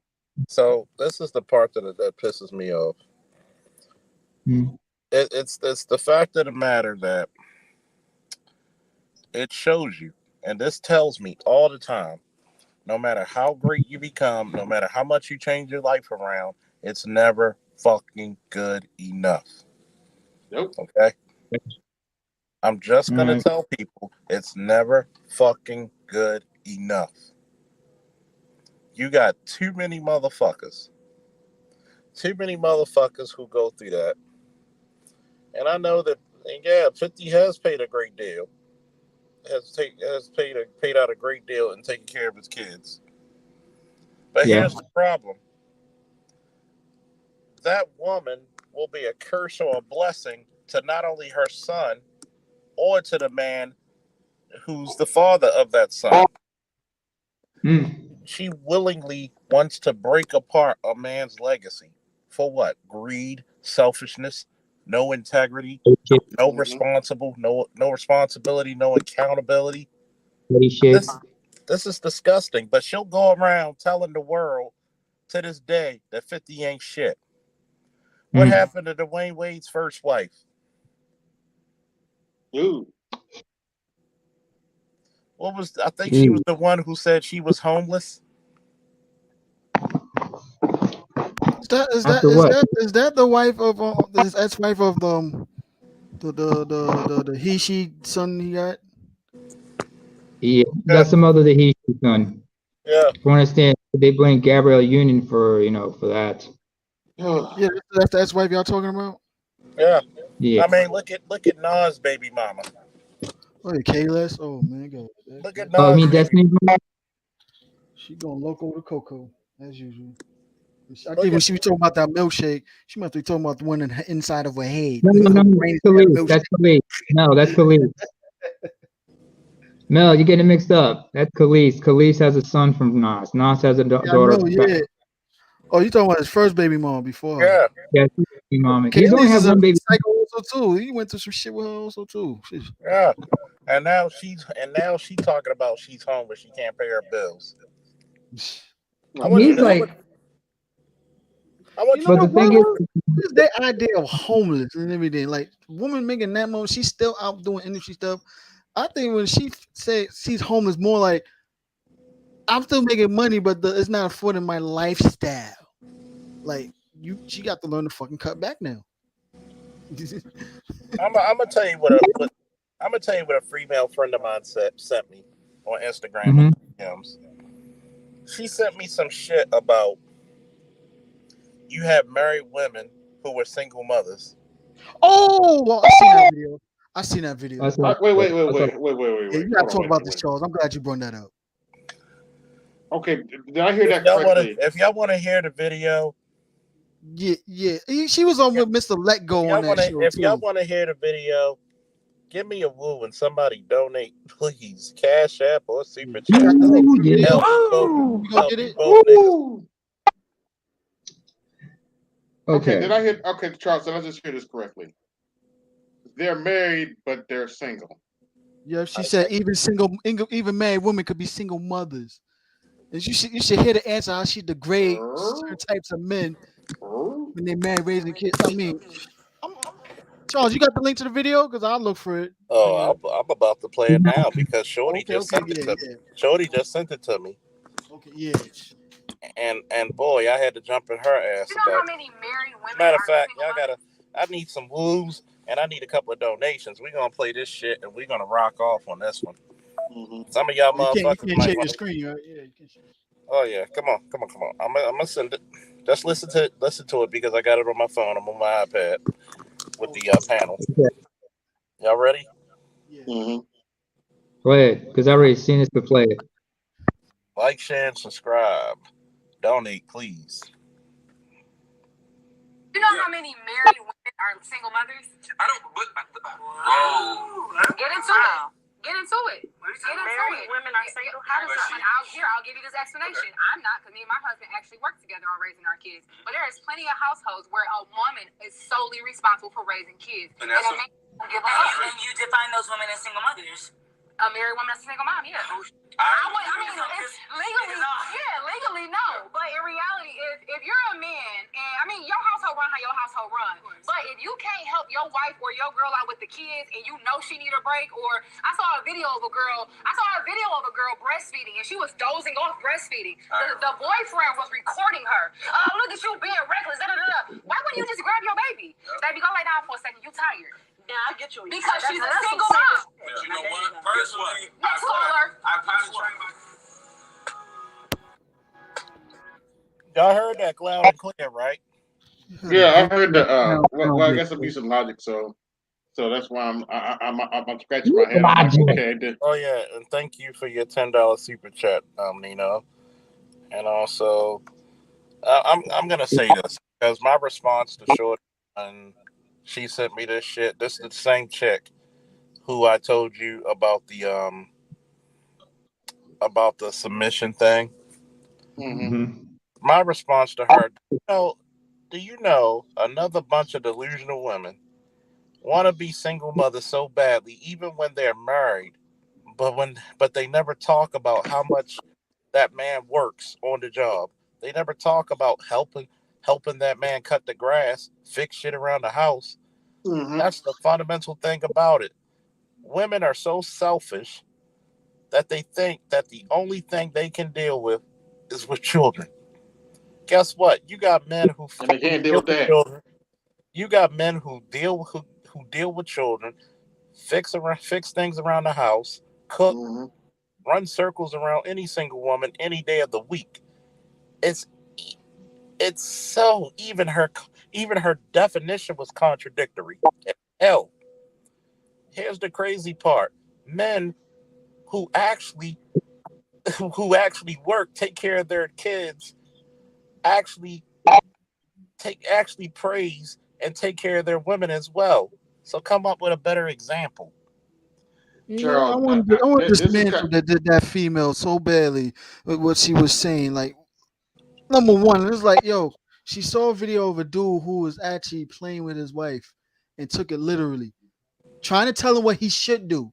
Now, listen, when she was talking about me and my husband work together as a team, the way her tone and everything sounded like she was micromanaging her marriage. She's the head manager. Why would he saying that he jumped and do as he said? That's working together as a team.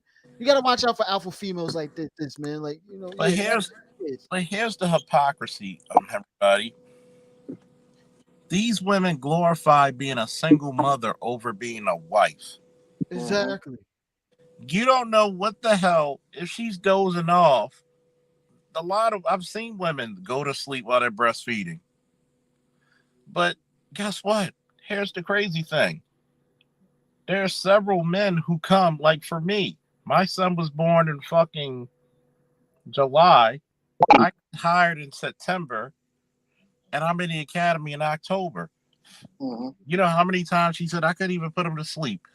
We were running across the fucking harbor during the winter. It was so cold you could see the harbor water frozen downtown. Damn. So we're running and doing calisthenics. We're doing the academics, Mm-hmm. and I come home and I come to the house, and she's like, "Well, I couldn't put him to sleep. 30 minutes, just playing with him. He sleep." I said, "What the fuck was with this?" Women always want to fucking say they got the harder job. Look, Sure. how many of you bitches are volunteering to go to war? There are women I know. My mother is one of them, who ran their home like a single mother, and the only reason why she would say it felt like I was a single mom is because my dad,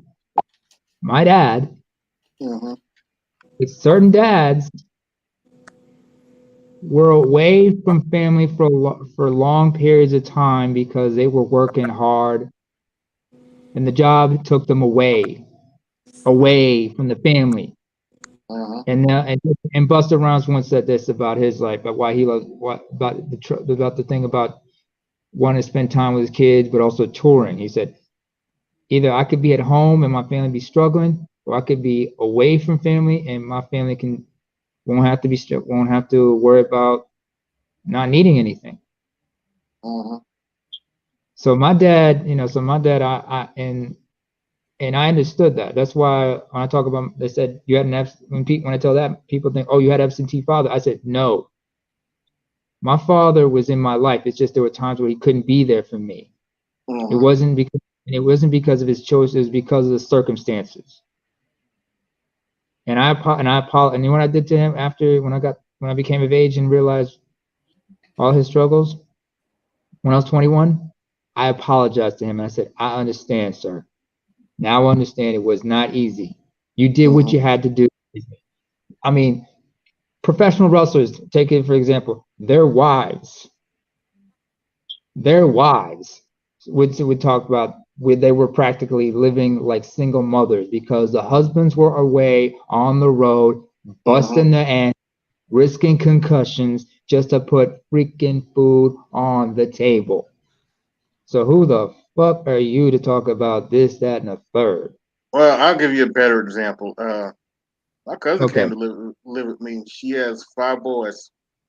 While she was at work, I did back flips, front flips, you name it, to make sure them boys had what they need when they come home because she was still at work.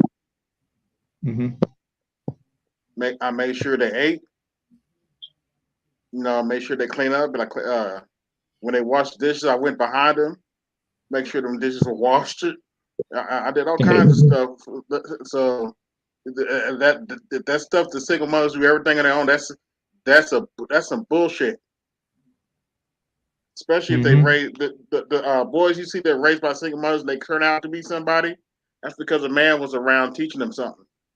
Absolutely. Say that, but can you repeat that from the motherfuckers in the back, please, AB? The boys that are raised by single mothers that are worth something, that's because there was a man around somewhere doing something for it. Having a father figure doesn't always mean the single mother needs to be with somebody. It means she needs to have some male figure around there. Paige and Zion Williamson, who you supposed to be giving credit to. Who you supposed to be giving credit to, motherfucker. You be praising your mama, but you forgot about your stepdaddy who stepped up and had the decency to, teach you how to play basketball. Hell. Not just him, Dwayne Wade. His mother was on crack. If his Pause. father hadn't gotten the gum, he would have never played basketball the way he's playing basketball. Pause for a second. Okay. Oh, boy. Can I address this, please, Charles? No, you cannot. No, you cannot. Somebody in chat? No, you cannot. See, we got another test tube baby looking for fucking attention. Oh. Look at oh my goodness. See, he wants to talk about sounds like I have CTE. Nigga, we can't hear what you sound because of the cock in your mouth. See, that's why you cover your face, because Hope Giselle had his way with you. Ooh. See, you want attention? I'm gonna give you attention. Now, I'm gonna tell you something. I wouldn't mind looking like Herschel Walker, especially in his age, because he's fit as fuck.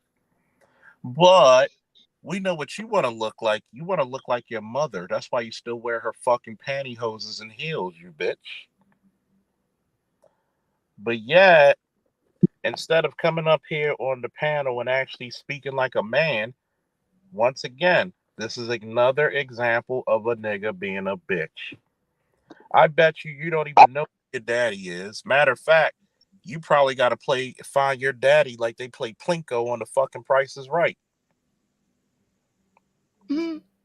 As a matter of fact, your mama probably didn't even see the nigga. She just knows why he tastes. But that's what happens when you're being gangbanged in the back of a fucking shopping market, a supermarket alley. I mean, Hey, Charles, leave the supermarkets alone, man. Tell his mother stop being behind the dumpsters giving head for free, blindfolded. Damn. I guarantee he right. He knows who his father is. This is what happens. This is what happens when one of those sperm cells is missing a tail. You get niggas like this. The sperm cell that had two heads and one tail. Yeah, this motherfucker, his mama was so unfit, she put a dent in his head when he was a baby just so she could flick the ashes of her cigarettes. Ooh. It's more like guarantee, his mommy and daddy is actually brother and sister, got into some weird incest type shit, and he was the product of it. That's why he looks so saying drop down your lady boy. See, we already know about your lady boys. You just stop visiting them. You mess with the ones who look like they got Super Bowl rings and shit. This is what happens, man. You taking pictures of fake dollars covering in his ugly looking. Look at that. Avenger face. He got these broke at let's get back to the conversation. Somebody block this dumb motherfucker. Already on it. Can't accept the fact that mommy was just a hoe, and you know what? No one anyone wife her up. No one want to take care of no kids. So I'm gonna call him by the proper name, how he was birthed, a dick lick.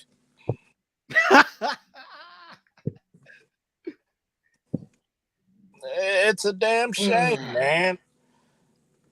That motherfucker, you know what? The reason why he covered his face is because he looked deformed. I bet you both his parents were related. Can you put up F Holiday quote, please? Right now, him and his boyfriend singing that song for Mrs. Doubtfire. Matchmaker, matchmaker, make me a match. Oh Lord. Now, how do we know this motherfucker isn't like Malik Yoba? Oh yeah, kissing, making out with Transformers. Meets the eye. He likes the ones that like Transformers more than meets the eye. Transformers got meat between her thighs. Yeah. By the way, Charles, he want to come up. He ain't coming up. He's already been removed. He's already been blocked. I could already tell. More like be like the singer Avon and saying, "Yo, I got hit from a man, but I'm not gay." Damn, you ain't shit. That holiday, you ain't shit. He said, "Come on, Charles. His mom's a Saint Bernard." Roll over, Beethoven. Hey, Charles, you mentioned Herschel Walker. I watched some of that debate. Good Lord. Okay. I'm not going to miss word. What? Oh, sorry. Go ahead. I'm not going to miss word. That's one dumb motherfucker. but here's the caveat. Mm-hmm. As pathetic as the Democrats are, he still has a chance to win that race. He has a really good chance. But if you watch that debate, Charles, I can't. There's no dispute. He's a dumb motherfucker. But he still has a chance to win that race. Yeah. See, here's the crazy part. That lets you know how badly the Democratic Party sucks. Yeah. A guy who's not a trained politician can win. Against a heifer. Even when you got look how you know, I understand that we always rag on Stacey Abrams, and that the Ugh, fact she represents the Ligibbets and the bovine community. I mean, ugh. wait for it, and it's shameful, like how awkward she is talking to black people, black men in particular. Mm-hmm.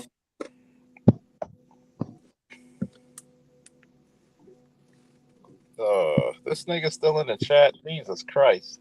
Oh, okay. God damn. No, What happened? Tell, somebody I tell this got him. motherfucker his. Somebody tell this Another motherfucker. account. Yo, Charles, you got a stalker. Oh Lord. Capri Oh, Jones. If you want men, go in the other club. What about That's Hope same Giselle? She's page in another available. club. This ain't the channel. Word. Like oh. See, this is what Already hit him. He already hit him. this is what happens when your mom and your sister tag teams you night after night. Okay, get out of here, man. This is what happens when No Child Mama Left was Behind. drinking so much and sniffing coke while she was 7 months pregnant with you, and still tricking herself off. Shit. I mean, this is sad, man. If No Child Left Behind was a be this nigga, he's calling You know what's people the funny into thing? he's calling people Oh, he's calling people intellectual midgets when first and foremost, I mean, really, what do you want to speak on that's intellectual? Obviously, you're not an intellectual because you came over here as a troll. And right there, what you need to do is go back underneath your bridge before I kick your mother in the fucking mouth and she fucking castrates you. I've seen better trolls in Sweden. Yeah, I seen better trolls with fucking goats. I bet you Oh, his that's my. mama, I bet you his mama looked like the Billy Goat Rough. Mama. Anyway, Yeah. Lord I Juno want said to. Charles Faulkner. According to guys, Lucario, women will do anything for you if you have game. Hmm. It varies. But I'm gonna tell you, game is not just for talking to women. Game is it's just being able to be comfortable in situations, knowing how to talk the talk, walk the walk. Unlike Not only that, it also makes you be aware of certain women not to deal with, of your surroundings when you're out dealing with women. And I think that's a big problem. Everything with with the term game has been misconstrued so much that It it's has. like, yeah, it's Oh, like, people don't really understand what it is. So it's like when some people actually explain it, it's like it make it seem like it's a one track fit all type thing. It's like, nah, that's not what it really is. So like just like with the word simp has been over abused so much and and took and away from its original definition.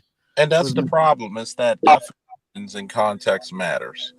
And exactly. mm-hmm. when you have situations of simping or mhm. disturbance or control, see, this is how you know the conversation is very serious and there's brothers who may need to hear this. Like I said before, actually, I said it last night on Arch Channel. You never know who you're talking off the edge in these spaces.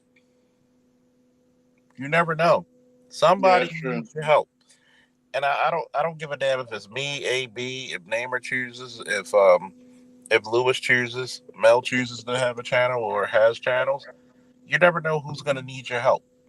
And see, when you have detractors like this fuckface idiot right here, who wants to try to dismantle the conversation because he has the genetic code of hawk spit. And I mean, Have anybody got a good look at this person's avatar? Because there's something about I don't like. Something up with this avatar. Too, you know what? Not really. And plus, really, Oh, this guy right here, Lord Juno. yeah, something about this person is like, that's Ghost in the Shell, man. Yeah, that's yeah. that's the major. Major multiple tsunami. It's too erotic and everything like that. I'm like, oh, somebody's trying to get provocative and provoke somebody. No, that's the Ghost in the Shell. Just watch the show, you'll understand. I've actually seen the movie. What's that show name on? One of the best animes I've seen the movie, but I'll check the show out. It's funny because when you look at game, right? Mm-hmm. Everybody uses game or just mouthpiece or just a demeanor. Mm-hmm. Shout out to BMT. And Hey, what's up, what's up, Ray? Shout out to BMT, brother in arms. And you have to realize when we have important conversations, you ever notice the trolls come out in abundance? Of course. Mm-hmm. They never even want to challenge you on anything that's intellectually sound. Like, what was he going to challenge me on? Stuff that's commonly known for men? Really, my nigga? See, this is the problem when you have people who have no life. You have nothing to give to people. You have nothing to offer. You're just a waste of intellectual space. Art a bit more. Are you still getting ramrodded by pigs again? Oh, come on. Like, I'm gonna tell you, man. Shoot, he never seen a farm animal that he didn't like to fuck. I mean, oh shit, here we go. Oh, I swear you are like Brian and Hughes. Hey, by the way, I mean, every time I thought a bit more, he always got a mouthful of like sheep pubic hair in his mouth or some shit. Like, I'm not gonna even ask. I don't even want to know. You know, every time we know it's him because every time they look at him, they say he's bad. Oh man, he's okay. Charles, now you started telling me. You started to remind me of Scott Steiner doing that WCW promo. Holler if you hear me. Holla. No, not that one. No, Steiner math. Do the Steiner math. Oh my goodness. And it's funny because you got people when Art and BGS were doing the Turner Commission. Mm-hmm. You have people trying to detract, people trying to dox, people trying to do stupid shit against work that people need to hear. A lot of this shit is going to be forever, time immemorial. You never know how many generations down the line somebody's going to hear this conversation and needs these words to be spoken to them. Mm-hmm. You never know how many black men out there need the encouragement. Mm-hmm. I've already told you your masculinity means shit. Your life means nothing. You are nothing more than a utility. In fact, if you're not useful, I mentioned this earlier in the chat. If you're not useful, you're either considered a threat or a liability. Think about it. How many times have you heard people on panels talk about not their fathers throwing them out, but their mothers? Mm-hmm. How many young men have been thrown out of their houses because they just got too big and too strong for mommy to intimidate? Hey, Charles. Yes, sir. Do you know how many men I know personally whose lives are ruined growing up that their mothers forced them to go out and sell drugs and hustle? Yeah. Or they used their social security number and fucked up their whole credit? Uh-huh. Mm-hmm. How you got a 6-month-old child and he got a whole gas bill? Mm-hmm. Putting stuff in your name when it's going to the same house and you just look at them. Mom fucked up my credit. What it is. And when you actually confront her about it, she felt the need to tell you, I could do that if I wanted to. Like, and not even apologetic about it. Exactly. Unapologetic. And I'm just like, wow. You wanted to take the time to troll me, but yet you need to troll your mother. Why? Because you're like a half processed abortion in the face. You know, Charles. I know America's not for whippings and all that, but whenever somebody does that to a child, they should be publicly whipped. Like that white boy was that was over in that one country. In Singapore. You mean the cane in Singapore? They should be caned like that. They should be caned, whipped, or whatever. AB, one problem. There's one problem. Mr. Fuji's long been dead. Oh well. Yeah, that's true. But anyway, if we're gonna do the caning, you know they had to put a belt on his leg because he got his ass caned. They show pictures of what his ass looked like after the caning.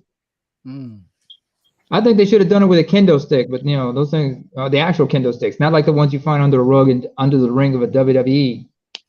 But they said Fuji was a crazy motherfucker too. But go ahead. Huh? Fuji knew how to rib motherfuckers. He was the king of ribs. Yeah, he was an infamous ripper. I hear apparently he cooked Jimmy Snuka's dog. I was like, damn, and fed it to him. No. One thing he did one time, what he did was some dude just like ribbed him. In order to rib that dude back, you know what he did? I don't know how he pulled it off, but next morning this dude was getting ready to hit the road to go to a show, right? Oh yeah, they took the engine out. I heard about that one. Yeah, they took the engine out. Oh shit! I heard about that one that day. I wouldn't want to mess with that. Shout out to Angry Black Man for the Cash App support. Yeah. Woo! Oh, by the way, I just wanted to mention earlier when you mentioned Herschel Walker. Here's the problem with Herschel Walker. He's done as a box of rocks. No. Wait a minute. No, not just that. Hold up. Look at you don't know. Wait, hold on. I've seen it, Charles. Hold. You look at the screen. Are they fucking serious? Come on, man. Exactly. This dude's a sicko. Okay, I gotta put the stop to this. I'm gonna do you a favor, right? I'm gonna do you a favor. I'm gonna do him a favor, right? He wants to. Matter of fact, I'm gonna report you for. Let me see. Harassment. Yes.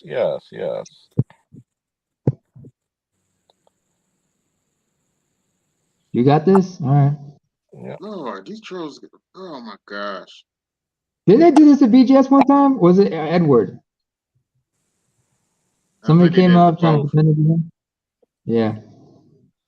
All right. Well, if I don't like somebody, I'm not going to take their avatar and troll them. I'm like, that's just a waste of my time. Yeah, it comes as no surprise. Well, anyway, what I wanted to mention, AB, is like, first of all, most people think that, he's got CTE. No, he doesn't. He has something else.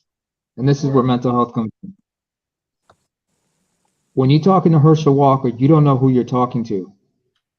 I mean, when you talk to that person, you don't know who it is, if that's Herschel, because in 01, 02, he came out and admitted that he suffers from something called dissociative identity disorder, aka multiple personalities.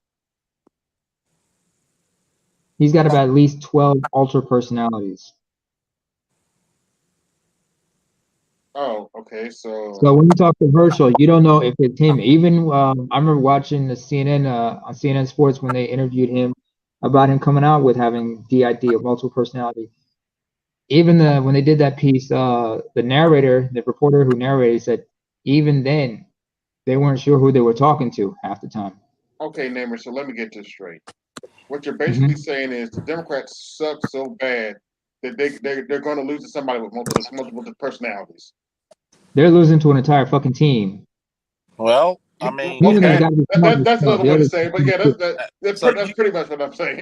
So legitimately, you could vote for him multiple times because it could be multiple. You might get multiple. If he was running for president, he could literally be his own cabinet. But I just saw a poll. He's only like 1 point behind. I'm like, okay. And after all the crap that came out about this dude, and he's still 1 point behind. Warnock's doing something wrong, and I saw Warnock during this debate, man, and he wasn't much better. He couldn't answer a question. like think Just about saying. this. He's just, like Lord Juno said. I've been told by my psychologist that I have two personalities due to childhood trauma. I mean, look at Bruce Banner, which was they came out with that multiple personality way before it Mm-hmm. was even a, um, a mental illness, and they talked about how Bruce, who suffered a lot of trauma as a child, created the Hulk as a protectorate of him. Mm-hmm. That's why the Hulk traditionally has a childlike persona because most children are what? They're very vulnerable and weak compared to adults. So if a child wants to be protected, they want the most powerful, the strongest, the most invincible being to protect them. That's why children, cling to heroes or cling to things they see as something protecting. That's why some children, or well, let me back that up. Some adults have this aura around them where children will just flock to them, even when times of stress. The child knows subconsciously that person's going to protect me no matter what. And Makes sense. it's crazy because when we look at comic books, see, comic books is art imitating real life. Think Mm-hmm. about that. Like you're literally smart enough to have doctorates in nuclear physicists, and you still have to deal with the trauma of being abused as a child by your evil ass father. So much so that he willingly became the devil. So it takes a lot, and even in real life, that's why a lot of people gravitate towards comics because they show us that even though we go through some things, we still have the strength and the perseverance to get through it. Mm-hmm. Sad, man. That is some sad shit. But what I said stands about, Herschel Walker being what he is. But then again, if I'm not mistaken, Walker is a lifelong Republican, just like OJ. In fact, both men condemned Kaepernick for taking the knee. But then again, as Eddie Mm-hmm. McGriffin would say, that's y'all nigga. That's not our nigga. Mm-hmm. Excuse my friend. Whereas Fruitcake is I'm sorry, his son is apparently Republican too. Huh? His son, his Fruitcake son is apparently a Republican too. Mm-hmm. Mm-hmm. I mean But his who's I mean who's his Fruitcake? son is Betty Crocker. His Herschel Walker's son, his Fruity son. Okay. Oh, he's got a gay son. Okay. Wait a minute. He Are you claims he guys isn't familiar gay, but with the? yeah. If you ever Have, hear him talk, good lord. all right. Have you ever heard of the something called the LCRs, No. Log Cabin Republicans? What are That's a those? Republican lobbying group. Oh They're no, like I've the heard biggest it. group. BJS has mentioned them once. So comes as no surprise. But then again, I remember was it Lewis Black? When he made a joke about the Republicans. I said, how many of them are there? Two with a website? How the hell are you guys part of part of a political party that condemns your lifestyle? That doesn't make sense. Well, Gay conservative. you know what, Namer? You know what the sad Mm-hmm. part about it is? People can Yeah. ask black men the same question. Excuse me, I can ask heterosexual black men the same question. How do you support the Mm. Democrat Party when they don't agree with your lifestyle? Touche. I'm just Answer saying. the question. I've read the Hulk, and yeah, the Democrats. Let's just go tell you about the Democrats. They're not too keen on lifestyles unless it fits agendas. Good answer. Oh, we don't like you because you're gay. No, you don't like me because I'm straight and black. I'm a triple threat. Mm-hmm. Straight, black, and male. Straight Indeed, a black, triple threat. straight black and male, the triple threat of a lifetime. We don't like your kind here. What's that? Straight, black, and male. I don't Like, like oh your god. kind round here. Like, oh god. Oh god. What was it?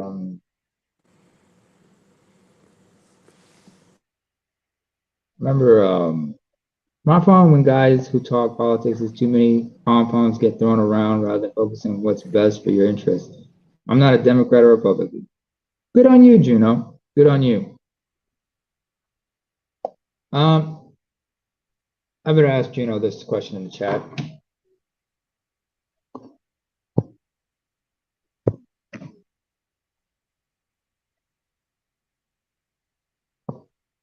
Hmm.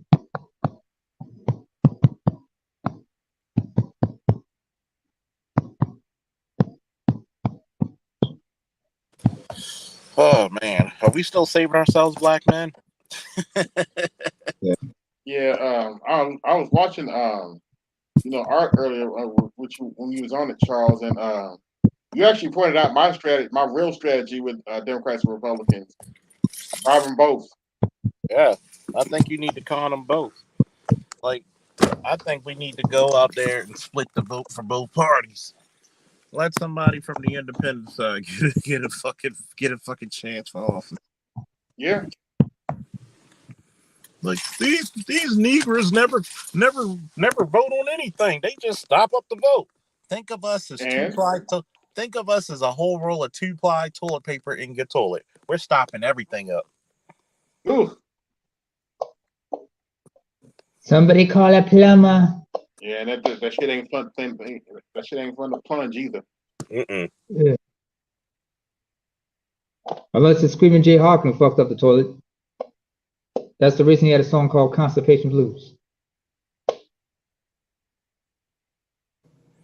don't want constipation blues, man, because that shit be so backed up that once you actually shit, you be like you think you're taking off on a rocket ship. Let it go! Let it go! Let it go! Let it go! I mean, Don't believe I can take much more. Let it go.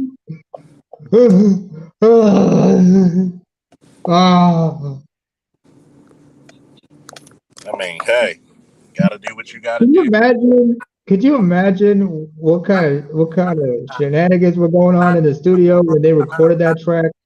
Mm. Hell, I remember a few stories where when he performed that song on stage, they brought a toilet on stage. He sat on it and performed the song on it, and just sang the song while sitting on that seat on that royal throne.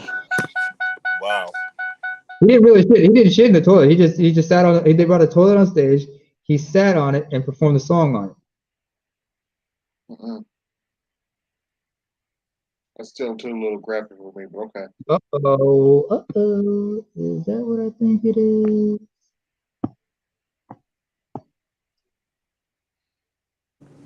No, it's the fact of the matter that, to be quite honest, when you go through history, right? Women were the ones who encouraged their boys to go to the military. A lot of women are encouraging their boys to be weak, effeminate, unsure of themselves, just because of narcissistic reasons. They want their sons to take care of them like they owe them something.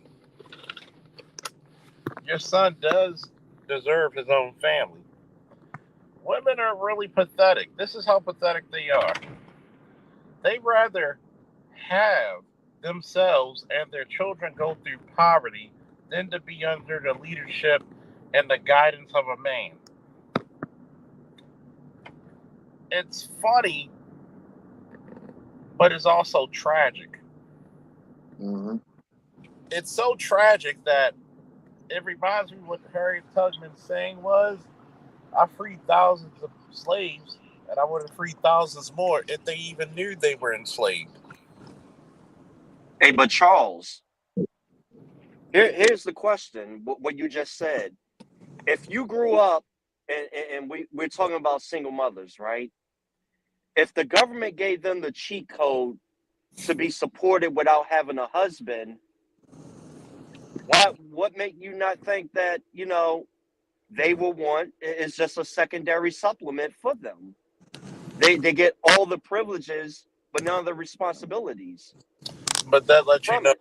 that lets you know the failure of it. You being a supervisor, not only as a sergeant in the Marine Corps, but also with the food industry, you know how it goes. There's some people who have to get their logistics right, because if you fuck up the logistics in time with food, you can get a lot of people sick or dead, right? Oh yeah. Just by one day. If those are not, your food can only go without being refrigerated for so long before it becomes toxic to the body. And right now, I would ask, have black women become toxic to their own children? Now, this is not even woman bashing. This is actually being very candid and cordial with an intellectual conversation. How many of these children are benefiting from the mothers of today? Well, So this. Oh, go ahead. sorry. Go ahead. No, Sorry. this is why I am a firm believer. And at first, when I heard David Carroll speak on it, I honestly believe that it's you go one, especially in this community, you're gonna need an IQ test. If I had it my way, you need a fucking IQ test in order to fuck, because unfortunately, this system has made it that two groups of people. If this was back in the day, if you didn't display the characteristics, your genetic line wouldn't have been passed along. And I really feel that, I hate to say this, but we need to do selective breeding to weed out all this inferior stock. I mean, a lot of this is been permeating and created by this system of white supremacy, and a lot of this filth is benefiting too much from it. We need to ostracize ourselves from the filth in our community. I'm, Honestly, I'm gonna tell you where that's crazy, because here's the issue, right?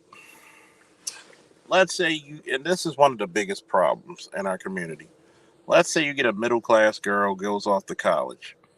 Is she dating the guys in college, or is she dating the thugs where most HBCUs are? Most of them are in the hood. mm-hmm. She's dating the fucking ne'er do wells around the corner. Walaikum salam, Philip. She's dating the ne'er do wells. Think about it. She could come from a family that makes $500,000 to $1 million a year. Because of her decisions, and women have this fantasy, as you just heard what I played, they have this fantasy about being a single mother. They love struggle.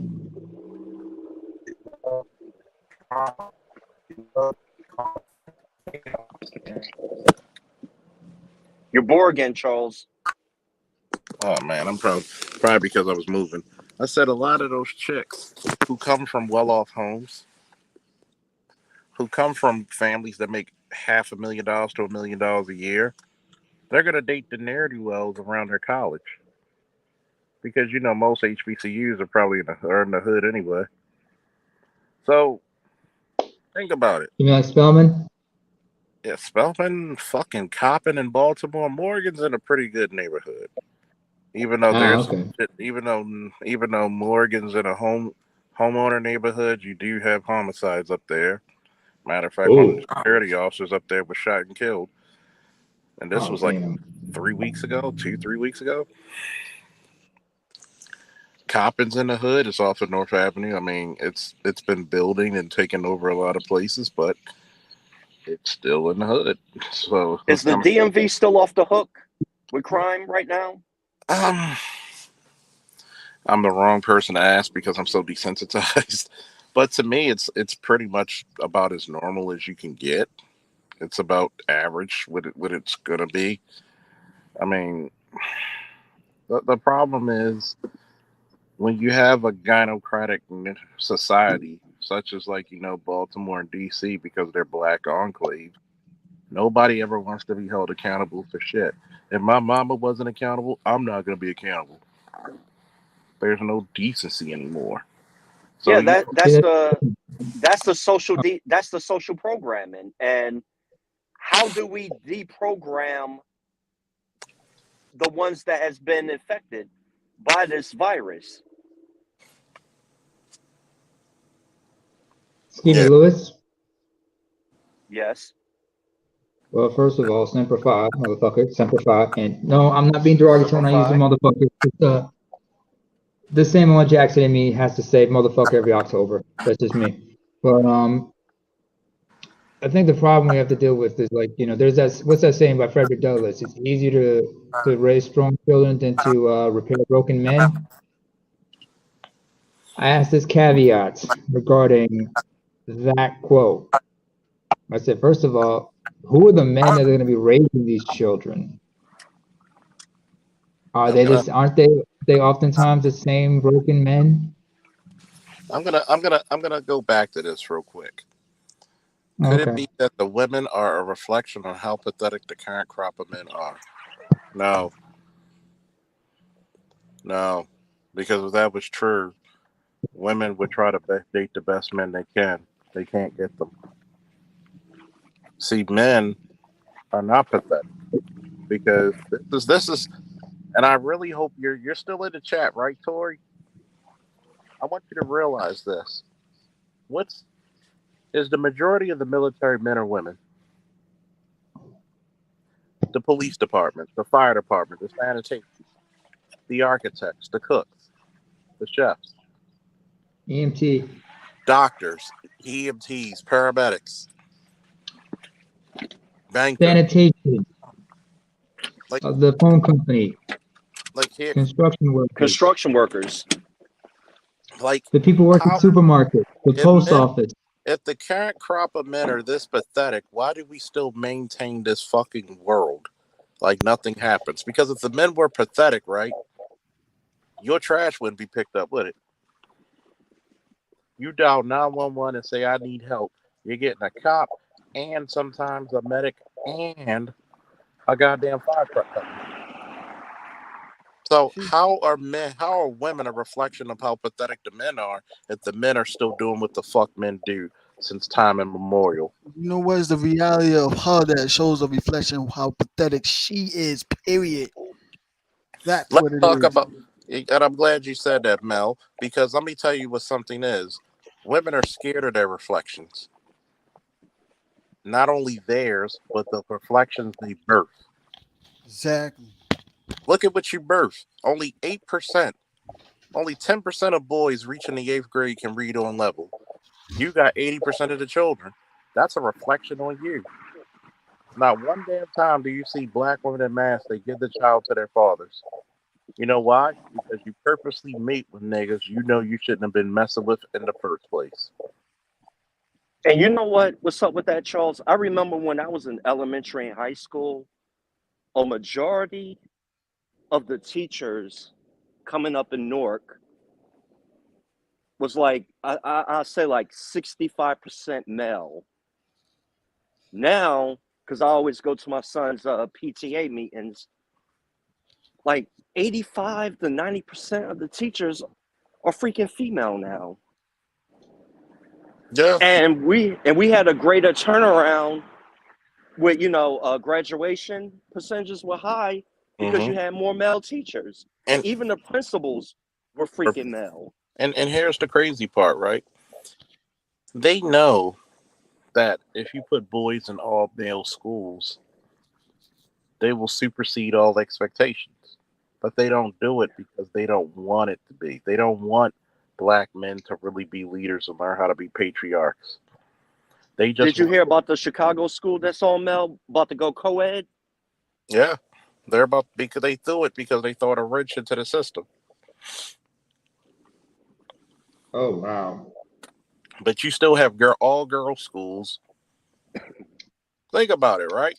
You got Western Tech. You have Western, not Western Tech. Western Tech's in the county, but in the city you have Poly and you have Western. And guess what Western does? It's an all girl school. Girls go to Poly, girls go to Western, and they're right beside each other. But the boys don't go to Western, huh? It's I funny. asked this question earlier. Since girls are being allowed to join the Boy Scouts, shouldn't boys also be allowed to join the Girl Scouts? Oh no. We gotta preserve what the girls got. But you boys got enough to share. See, they put them there to disrupt masculine leadership. Just like how in the Boy Scouts you have den mothers, but there are no den fathers for the Girl Scouts. Yeah. So this lets you know. This lets you know of reflections because I'm gonna go back to that. What Tori L said. And I hope Tori L's still in the chat listening. This is a reflection on how much women have sucked. That you can't even take the manuscript, take the books, take the little handbook and say, hey, we're gonna be the Girl Scouts and we're gonna do the same exact shit the boys do. Why hasn't that happened in life? Because Think they're about busy it. trying to compete to be better than us, and it's failing. No, I mean, they're busy trying to get a cheat code and a hand up. They don't want to compete with us. I think that's their way of competing by cheating. They competing. That's their way of competing. That's what I think. I meant to say. Yeah, because they always want to one up over us. But the way they compete is different from how us men compete and stuff. They don't want to do the physical dirt. They don't want to do the physical labor. They don't want to. You know what? When us men compete, we jump at each other's face. Best man win. They Yeah, don't want to do that. They women want don't want they that either because manipulate a dude to do the work for them, as usual. Rely on assistance. Always get this help, and then claim how much of a bad bitch they are being on a one up. But you gotta be a terrible human being to be a bad bitch. Because last time I checked, a disobedient female dog is what, a bad bitch, right? Mm-hmm. So we want to stay on this reflections, right? Let's reflect on something.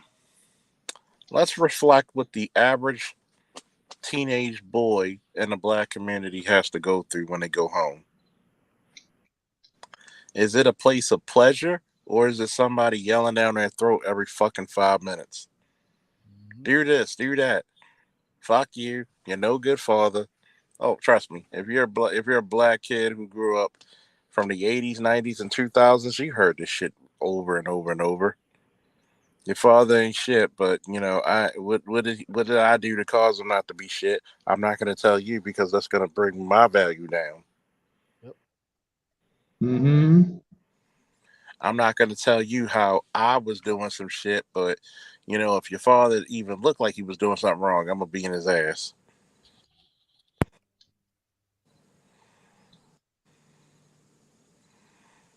hmm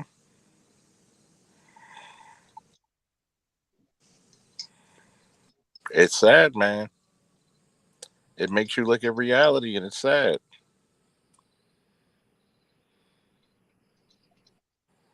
I want you to really take this in consideration, folks. They're coming for your boys. They're coming for your families. They're coming for your girls. They're coming for your women and your men. And when something goes wrong, they're wondering why they can't get protection. You're not raising or putting boys in the fields where they need to be protectors. let's put it this way also too. They becoming bad at even therapists. They can't even get proper therapy no more. Why? Because we got females want to put their own agenda on it and use that shaming tactics. And you got some dudes that do that too also too. So it's like if you're worrying about our mental state, how are you supposed to get help from professionals when you just really saw the TikTok video of that damn chick that got fired? And that dude, that psychiatrist dude who wrote that article about the men becoming lonely and everything. Like, you know what I'm saying? Like, how can we trust therapists now and stuff? When they like, I would say this. There is two women when they compete, they have to bring us down. Basically, their modus operandi is this. They operate on the basis of a zero-sum game. A zero-sum game. Basically, for them to gain something, someone has to lose. There It's is the no such thing as mutual benefit. yep. It's the There law is of no mutual. exchange. We It's got the law. men. We can look at each other and say, "Listen, we work together. We find mutual benefit in certain things, It's called the law. directly or indirectly." Women, it's always. But unfortunately, there's a lot of men who view the world in such a zero-sum game. That's why some people, when they see certain people doing great, even if they had nothing to do with it, or if it has nothing to, it doesn't affect them, they just look at it as if they're losing out something, or they feel like they're paying it's at their expense that you are gaining something good. And so, I mean, Charles, have you ever had a?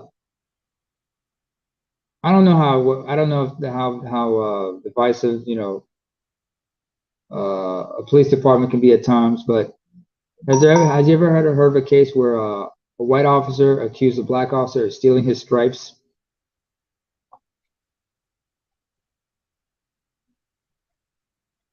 Charles? I'm back. I was doing something. Say what you said Right. again. Like when I talk about this whole thing about zero sum, some men unfortunately operate on the basis of things being a zero sum game. So when Mm-hmm. someone's doing good, they think it's because it's their expense, or they feel that it's at the cost of their success. Mm-hmm. And so, for example, in the police department, have you ever heard of a situation where a white officer accused the black officer of stealing his stripes because that black officer got a promotion?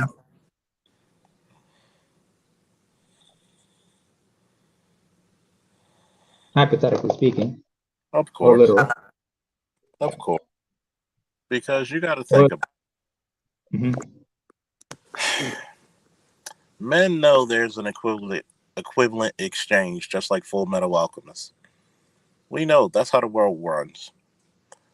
Women think they're supposed to get the best of everything without giving up none of the things that makes you talented. Yes, women will sleep with you, probably more than you know at the same time. But guess what? When you were out and you knew that, hey, I needed to get a job to exchange for currency because, hey, I need to stay warm or I need to do whatever. I need to buy Yeah. food. There's an exchange. Here's Mhm. the biggest problem. There's a lot of women who call themselves lionesses, and I'm not talking about the ones with Kendra D. That's our girl. But there's a lot of people out there who do the equivalent of singing, but you have no support from the guard. Like, well, but go ahead, Mel. there's another factor, also too, that are opposite equivalent exchange, which you remember in what was the last two episodes when Dante had to explain to Eric, Edward, about the equivalent exchange not equal. What she said to him, not equal value doesn't mean equal gain, and that's technically what men technically, we understand both sides of the coin of that saying. One thing I think women don't, and this is a fact, they don't understand that. It's like, I'm gonna use that little character from The Wire, Bodie and stuff. He was always working hard and everything, and wanted the drug game to be fair. Yet when his man got killed by Marlo, he wanted to, start snitching. But yet it was no different when he had to kill Wallace. But he felt like he wanted the game to be fair and stuff. That's how women think. They want the game to be fair. But see, us men, we understand that on both aspects. We know that in times that equal value does mean equal gain in some aspects. Other aspects, we understand sometimes that might not be the case also too. Equal value doesn't mean equal gain, but we not sitting back and complain about it. We adjust to that. We understand both aspects of that. Well, women, they understand one side aspect of that. Mel, Yeah. when you think about it, there are some dudes who do complain about that shit. Like, there are dudes who like they work hard all their lives, right, but have nothing to show for it because they didn't understand the rules, or they didn't understand that there are certain advantages. They thought you played by the rules. I remember somebody told me, "Don't fight by the same by the rules that someone else sets." Mm-hmm. We fight. That's why I had to learn how to fight asymmetrically. Exactly. And that's why some people know how to get ahead in the game and everybody's looking for some way to get ahead of the game, whether they have to fight fair or unfair. It's all about getting ahead of everybody. It's always trying to get one step closer to your thing. I mean, I know some people talk about righteousness, honor, some things like that, but unfortunately,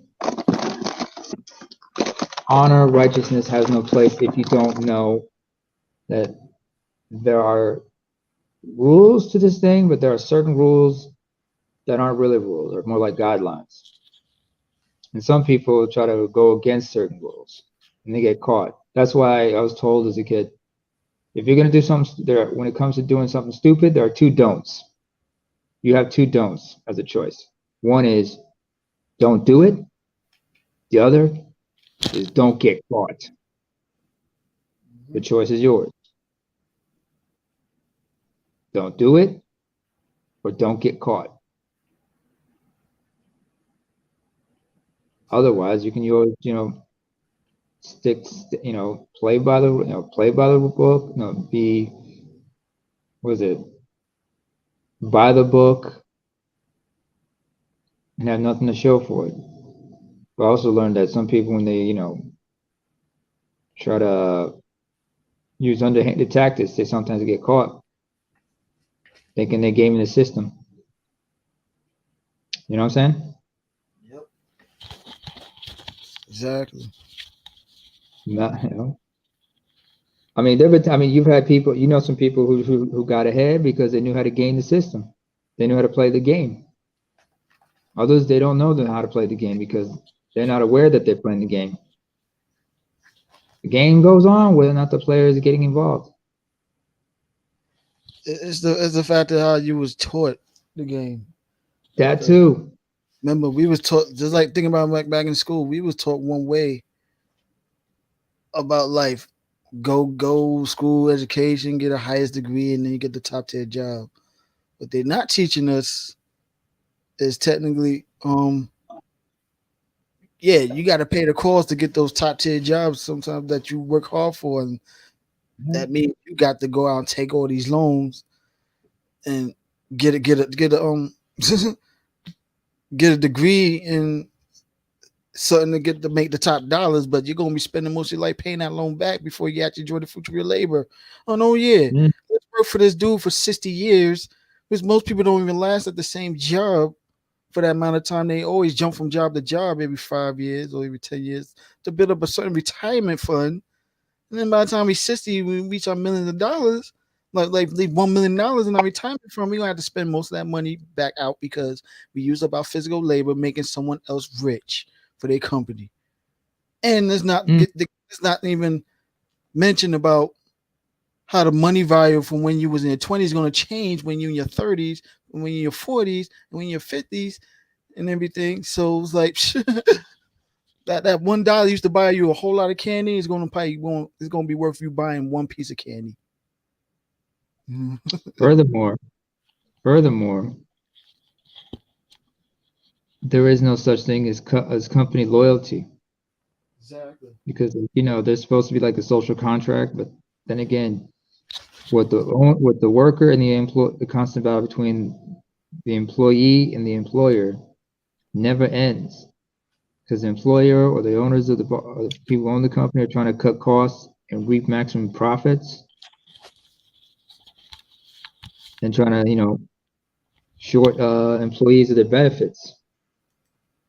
And so many people are leaving certain jobs because there's nothing in it for them.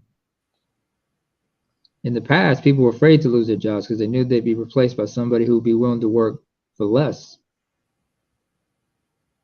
And this is where the zero mentality comes. Glad you mentioned that. Fear. When they lay that fear base that you're not as vibrant as you think you are, that's how they lay over your head. You could be replaced. Now these day and age, people like, replace me. I can bounce back with no better or even vouch you. You're just a stepping stone, temporary. I remember when I was working back home in Eritrea. What it was. I remember it's not fair because we live in a fucking authoritarian state. Mm-hmm. So there is no fair. It's only what they say is fair. You had to, and you couldn't fight it. And it wasn't about being fair. It's like, we're trying to get ahead, but we realize you can't get ahead because they just got chains on your foot, chains on your ankles. Those old leg irons from the old cartoons, or the prison movies. Mm-hmm. And they expect you to run 100 meters in 10 flat with those things on. Exactly. So I understand where you are in this world. You got to understand. That's why Robert Greene had that book, The 38 Laws of Power. That's how I went from when I was in my younger years. I used to be complaining about bosses. Now it's like I understand their point of the jobs, point of view. Mm-hmm. What was that video with Ben Shapiro? He had the debate with blue collar worker when he felt like he's doing more of the hard work and he's taking most of the risks a lot on his position. Ben Shapiro let up school him out. Our owners actually taking more of the risks than an employee and stuff. Mm-hmm. And it's like you got people that just like that, you debate with, technically they don't care because it just shows that you're gonna stay on one level of your life too much instead of moving stepping.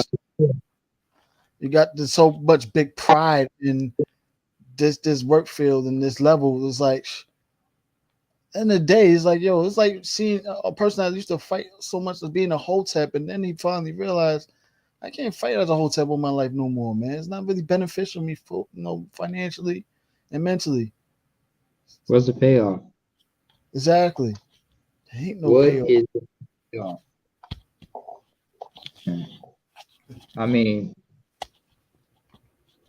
If you can't, there are people out there who, like I said, work their lives, work hard their whole lives, but they never learned to work smart. They never understood, okay, I got to make smarter decisions and plan ahead and realize, or talk to somebody who could give them the information and the knowledge they needed to get ahead of life. But I've seen this video. College, I'm like, maybe college isn't for me. What if I end up going to the trades? Exactly. But what if, the gig economy isn't what it is. And if you're telling me to go to college, what am I going to college for? Because you know how many people are going to college for meaningless degrees? You got to ask yourself. Who is it? I remember, I mentioned, Ben Shapiro, he does have his points, but there are times when he is being intellectually dishonest, but that's another discussion for another time. But one thing I can say is certain people, when they talk about the system, this, that, and the third, it was I remember Joe Rogan. He said he had this on his podcast. This is before this whole pandemic shit happened. He had a guest on his podcast, and the guest said, what's really messed up about this whole situation we live in, especially with the economy the way it was?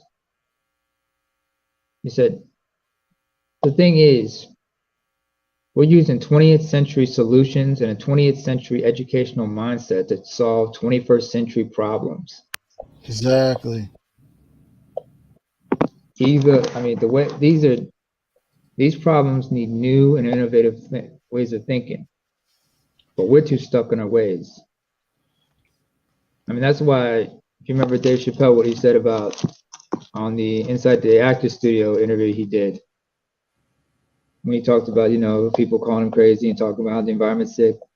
He looked at the audience and said, you see, when you come out of college and come out of this school and whatnot, you guys you go out into the world and you guys are just young idealists. But I tell what you guys need to hear is to be prepared to have your hearts broken. You lose your innocence. I lost my innocence when I was like 12, 13. And when I was like 17, I became very cynical. In 17, I really knew the true meaning of betrayal. I mean, when you see your whole environment change and when things get worse, you see the worst come out of people.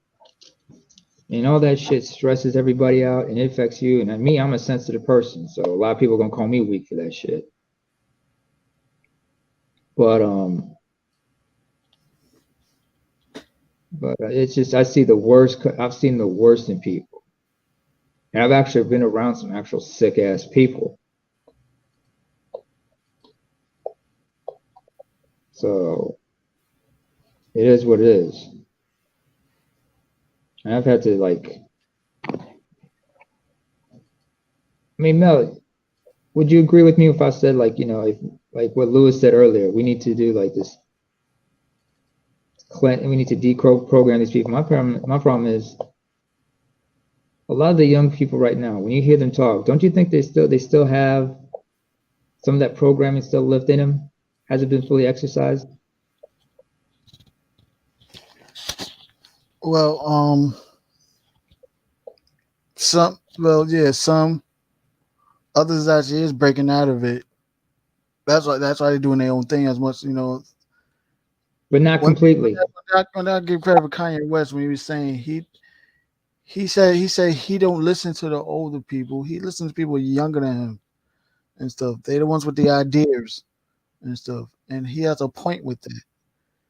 Because you do see a lot of young people, problem is all these ideas they have, and they're not afraid to execute it in ways. I mean, we got the tools now that we see a lot of crazy stuff online like crazy, but you know what I'm saying. But I give it up to them. They not afraid to express and use that idea if they're able to break out and make a brand out of it. You can be creative, yeah. They can be innovative, but the thing is, you look at their mindset sometimes. Because I remember having interactions with people, and sometimes when I try to get a point across, they don't want to listen because there's that lack of empathy. There's that inability to be compassionate to other people. And I remember, was it like I was having us trying to get a point, but even though I was calm, they were doing a lot of passive aggressive shit. They're like, "Why are you getting upset? Why are you getting upset?" No, I wasn't even upset. I was asking the question, huh? You remember when me and you and Pookie was up here and we were trying to talk with him, and then he came slick out his mouth, especially towards me, and I had to put him in the place. Yeah, because we've had that. Yeah, we've had that many times. Because I remember mentioning to everybody, a lot of them, they think they're cleansed, but no, they still have that program because it's pretty much become second nature, part of their base operative system of sorts. Yeah, it's sad. Like you haven't even really experienced the world, but that takes time. Exactly, you haven't really experienced the world like that, and it's like you're talking like you got 50 years experience or something like that, and you don't be cashing out like a senile old man and stuff. I don't. That's why, like what I'm saying. I mean, disrespect to BGS. I know it's a little protege, but I think he doing some. That's the diligence when he had this young boy look up to him too much so hard the way he did and stuff like that. That's Now why you you said, calm down. Pookie, calm down. hmm? Even Art had when he was on Art shut him down. Said, "Listen, I've had," because he said, "Listen." He addressed him and said, "Listen, we've had many complaints on the chat about you keep interrupting. So please, either keep your peace, or I'm gonna have to permanently ban you." And he had to, he knew his place. I remember Yeah. one time, like it's not just with you, he aggravated. One time he did this to AL Evans was like got really pissed off, and I had to come in and like explain to everybody, dudes, you fail to realize he's been indoctrinated since he was a kid. Even though he's listening to us, he's trying to reach out to us, but he still has that internal battle. That internal programming is still there. It Exactly. takes time to deprogram. And on top of that, you see a lot of these youngins that try to get slick because do you remember, are you familiar with Frank Mir, the MMA No, fighter? no. Okay. On a podcast by Chris Van Vliet. Anybody who's a wrestling fan knows Chris Van Vliet's podcast, if possible. But on that, in that, in like it was early this year, I think. In an interview, Frank Mir said the problem is like a lot of this current generation, they look at life like it's a video game, so they think there's a reset. Well, in life, there's actually a reset, but more importantly, a lot of these guys think there's some kind of cheat code to life. I'm like, Exactly. no. Either compete or just completely give up and stuff. And it's like, I've yo, had. I see that Oh, as a sorry, go ahead. defeatist mindset, with the completely give up all of a sudden. Like, I can't rock with people Well, like that. it's not a defeatist mindset if you give up on certain things, especially if you realize it's futile or you weren't gaining anything to begin with, or if But it was it never depends really worth. on the age bracket if they doing that. That's my main complaint about it. I see a lot of young dudes. Much I'm trying to empty for them, but you're having too much defeatist mindset. Like, you know what I'm Fair saying? point. It's like, you know what? At least the passport bros, I give them credit for. They went and found a solution. They stuck by it and they doing it and stuff. Yeah, So but the thing with them is, I've realized, like when they go to certain places, they don't understand that. Because like when I remember having a conversation with a couple and tell them like, racism here is not what you think it is. Like everybody's like, dude, we from America, we dealt with racism. I said, nope. nah, exactly. What y'all dealt with was fucked up. Yeah. What's going on here is something different, and you are not completely on the pulse of it. You're still doing some of the stupid shit that white boys do when they come traveling overseas. And you wonder why some people try to hustle your ass out of money because they see we got that blue passport, the dollars, and you black. I mean, the only difference between you and me is that you got that passport. I mean, fortunately, I got mine. I got that. I got that European citizenship and whatnot. But before that, But either way, I'm still an African. Mm-hmm.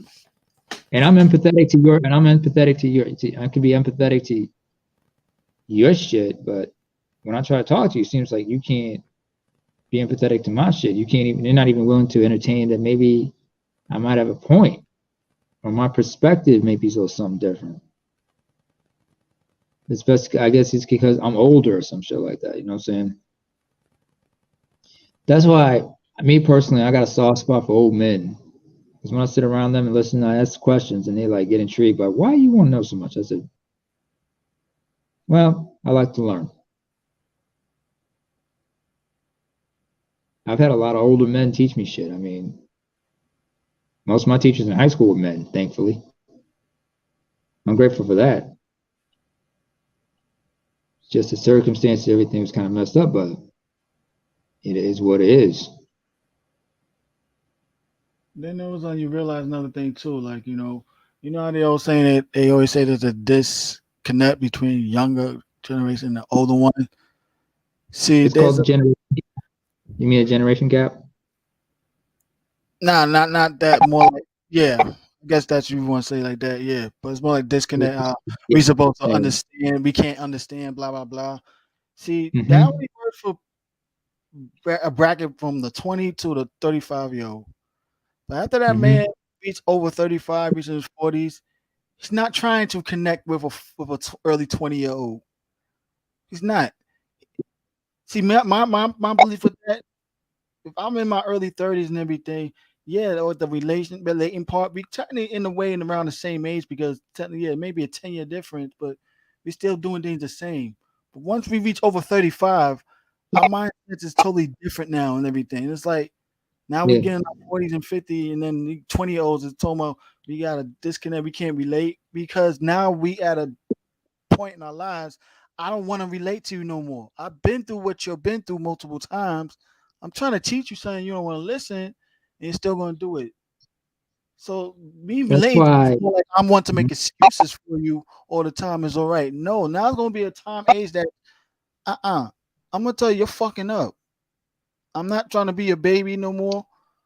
I'm not trying to. I mean, well, I said baby. I'm sorry. I'm not Not your trying to baby daddy. you You're not no trying to baby more. him. Cool. Mhm. So I'm not trying to baby you no more. I'm not trying to, you know what I'm saying, pack you on the back. No, now it's time for some hard hits and stuff. I can't make excuses for you anymore. Either you're gonna take my advice and play, or you're on your own. Because I cannot relate to you no more because I don't want to relate to you no more because what you're doing, I did it 20 times, multiple times before you did it. And I'm trying to Yeah. tell you, there's a consequences beyond that. And it gets to a There's a point. saying. Yeah, I know. I feel you. I feel too. This is why you're fucking up. Hey Mel, Yeah. in Kenya they have there's a saying they have. A child won't stop playing with the razor until they cut themselves. And usually it's a rusted ass razor. Oh, the same thing with the fire. Kid would keep touching fire when you tell him no, it's still touching. Ooh.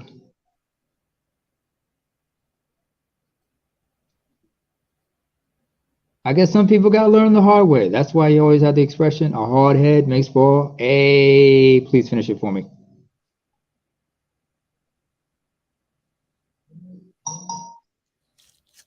Is it that we can't relate, or is it that? What? No, I was reading one of the chats. Is it that we can't relate, or is it that they never could connect with the parents, so they couldn't connect with us? That too. Yeah, but after a while, like if you can't connect with your parents, they do come across a mental one or two in their lifetime and everything too. But after a while, relating could mean you could be also be making excuses for someone's behavior, and you gotta know. You also know as a mentor, I can't advocate for you right that no more. And Yeah. that's like Mr. Miyagi trying to make excuses for Daniel's screw ups multiple times. Gonna get to a point Miyagi gonna have to cut him off. Let him know you can't do this way. No, you're still screwing up. I can't be your teacher no more. And he's like, it wasn't until like there was a position where he had to straighten him out, like in Karate Kid 3, in part 3. Yeah. Like he said, there's no reason to be afraid. It's okay to lose to an opponent, but not to fear. Exactly. Like when he asked him, "Can you show me how to sweep?" And then he just brought out the broom just to fuck with him. Yep. Because remember, he went from learning with Mr. Miyagi to learning with that other dude. Turned out to be old friends of the Cobra Kai master, Terry Silver. Terry Silver. Yep. Yeah. A lot has changed, because like you see the disconnect between Johnny in that movie to like the Cobra Kai series. I gotta So see it. Yeah, exactly. I see the difference. I see scenes one here and there, but yeah, I see a difference. Like it's almost now. It's like that Daniel and Johnny's like Goku and Vegeta, former rivals now becoming friends. And stuff. The funny thing was like there was one scene from the first season. It was a trailer for the first season. Like Johnny's going to I guess it was a Best Buy. He brought a outdated computer. Uh-huh. And the guy at the desk seemed to be like a 20-year-old, and Johnny's like 40. Said, "You ever thought about upgrading or something like that?" He just asked him a simple question, and he just looked at him and said, "I'm not a nerd." See, that's that disconnect because he's like, He's not. He's "Where not. have you He's been?" not, he's not connecting with the times. How the times are changing. He's stuck in his time. He doesn't know how Stuck to, in his doesn't way. know how to adapt. It's like that Nas track, "Stuck in the '90s." Mm-hmm. That for my dudes who stuck. Shit, I'm still stuck in the '90s in a certain time. I'm stuck in the '90s and 2000s in certain ways, but in all the good ways. I remember Spider-Man the movie when Uncle Ben was telling Aunt May how he was looking for a job to pay for the house and everything. And then he's looking at the paper, say everything about computers. It's like, and he's like he couldn't get into it. It's like, I'm a hard worker with my hands, but if he's Uncle all the Ben was paper, like what? Uncle Ben was like pushing 60, right? yeah, they're still kind of struggling paying off that house and stuff. I mean, my mom's generation, they learned how to work a typewriter. So when computers came out, my And mom was that, like in her 40s. My mom was like in her 40s, so she's still learning how to learn this shit. She took courses, but sometimes she didn't know how to work certain things, so I had to help her. mhm. Only problem is when she asked my sister would say, do this, do that, and third. Me, for some reason, I just took the time to like explain to her, all right, this is what you're gonna do. And I had to explain to her each step because I learned from my father what to do and what not to do, right? Sometimes your parents can teach you all wrong and you learn how to be better than that. And that's why you need to have uncles. Because sometimes if you can't understand your father, you got to say, I don't get it. What's he doing? He's trying to teach you something. Well, what's he trying to teach me? Because sometimes he don't talk, he doesn't communicate right. Well, he's acting the way he's raising you the way he was raised. I said, Yep. get with the times, man. But I'm like, all right. I don't say, I mean, like, I get it. Doesn't make it right, but I get it. So you gotta, that's why I would say, that's why, what is it like? Sun Tzu, he said, like, when a general gives orders and the instructions are not clear, it is the fault of the general, not the soldier. But if the instructions are given clearly and fail to be executed, the fault is upon the soldier itself, both soldiers themselves. Even Napoleon in his book said, commanders who execute orders that are futile or pointless should be held accountable instead of challenging their commanders. But unfortunately, some of us come from societies where you cannot even ask questions. You're not allowed to question what you're being told what to do. You're supposed to keep your head down, do what you're told, even if it's wrong or if it doesn't make any sense. Mm-hmm.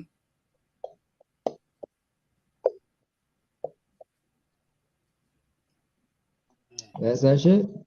That's that shit.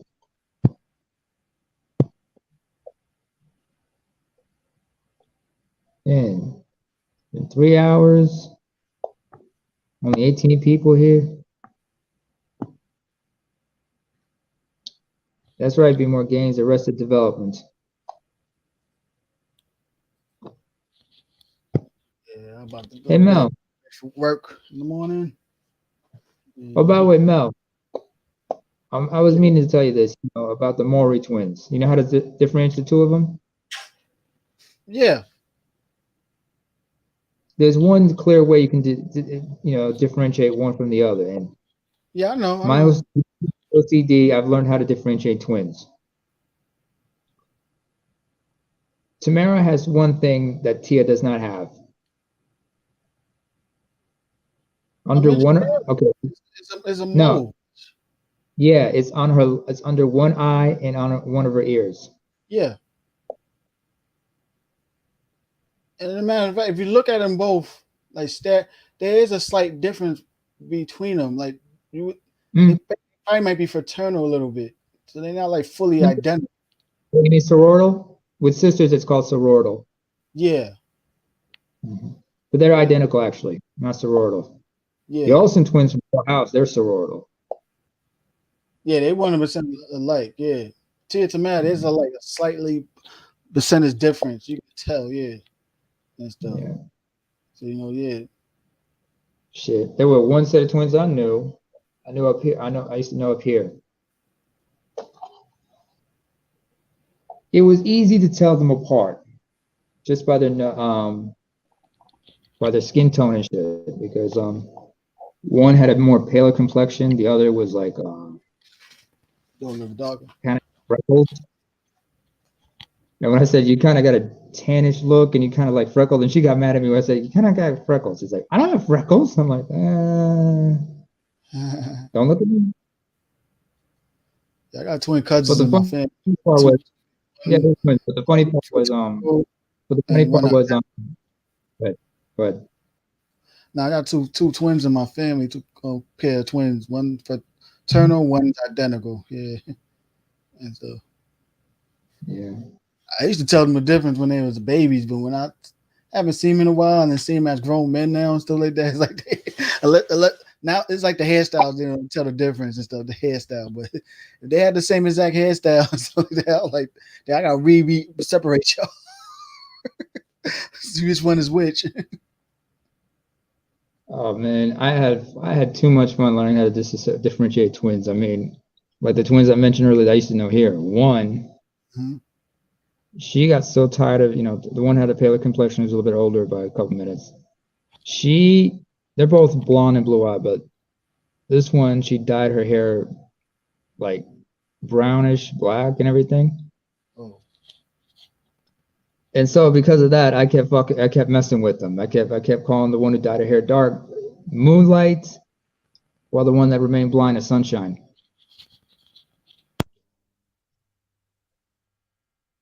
And they took it as a joke. They knew it was a joke, but they were more flattered by it. But it was what it was. Another set of twins. I was able to differentiate them by a tattoo they both shared. Yeah. Oh, I think Charles fell asleep and blacked out. And we're still alive. He'll be back.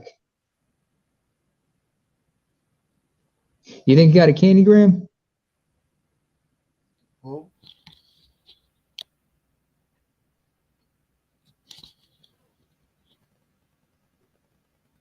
Hey, you watching the NFL by any chance, Mel?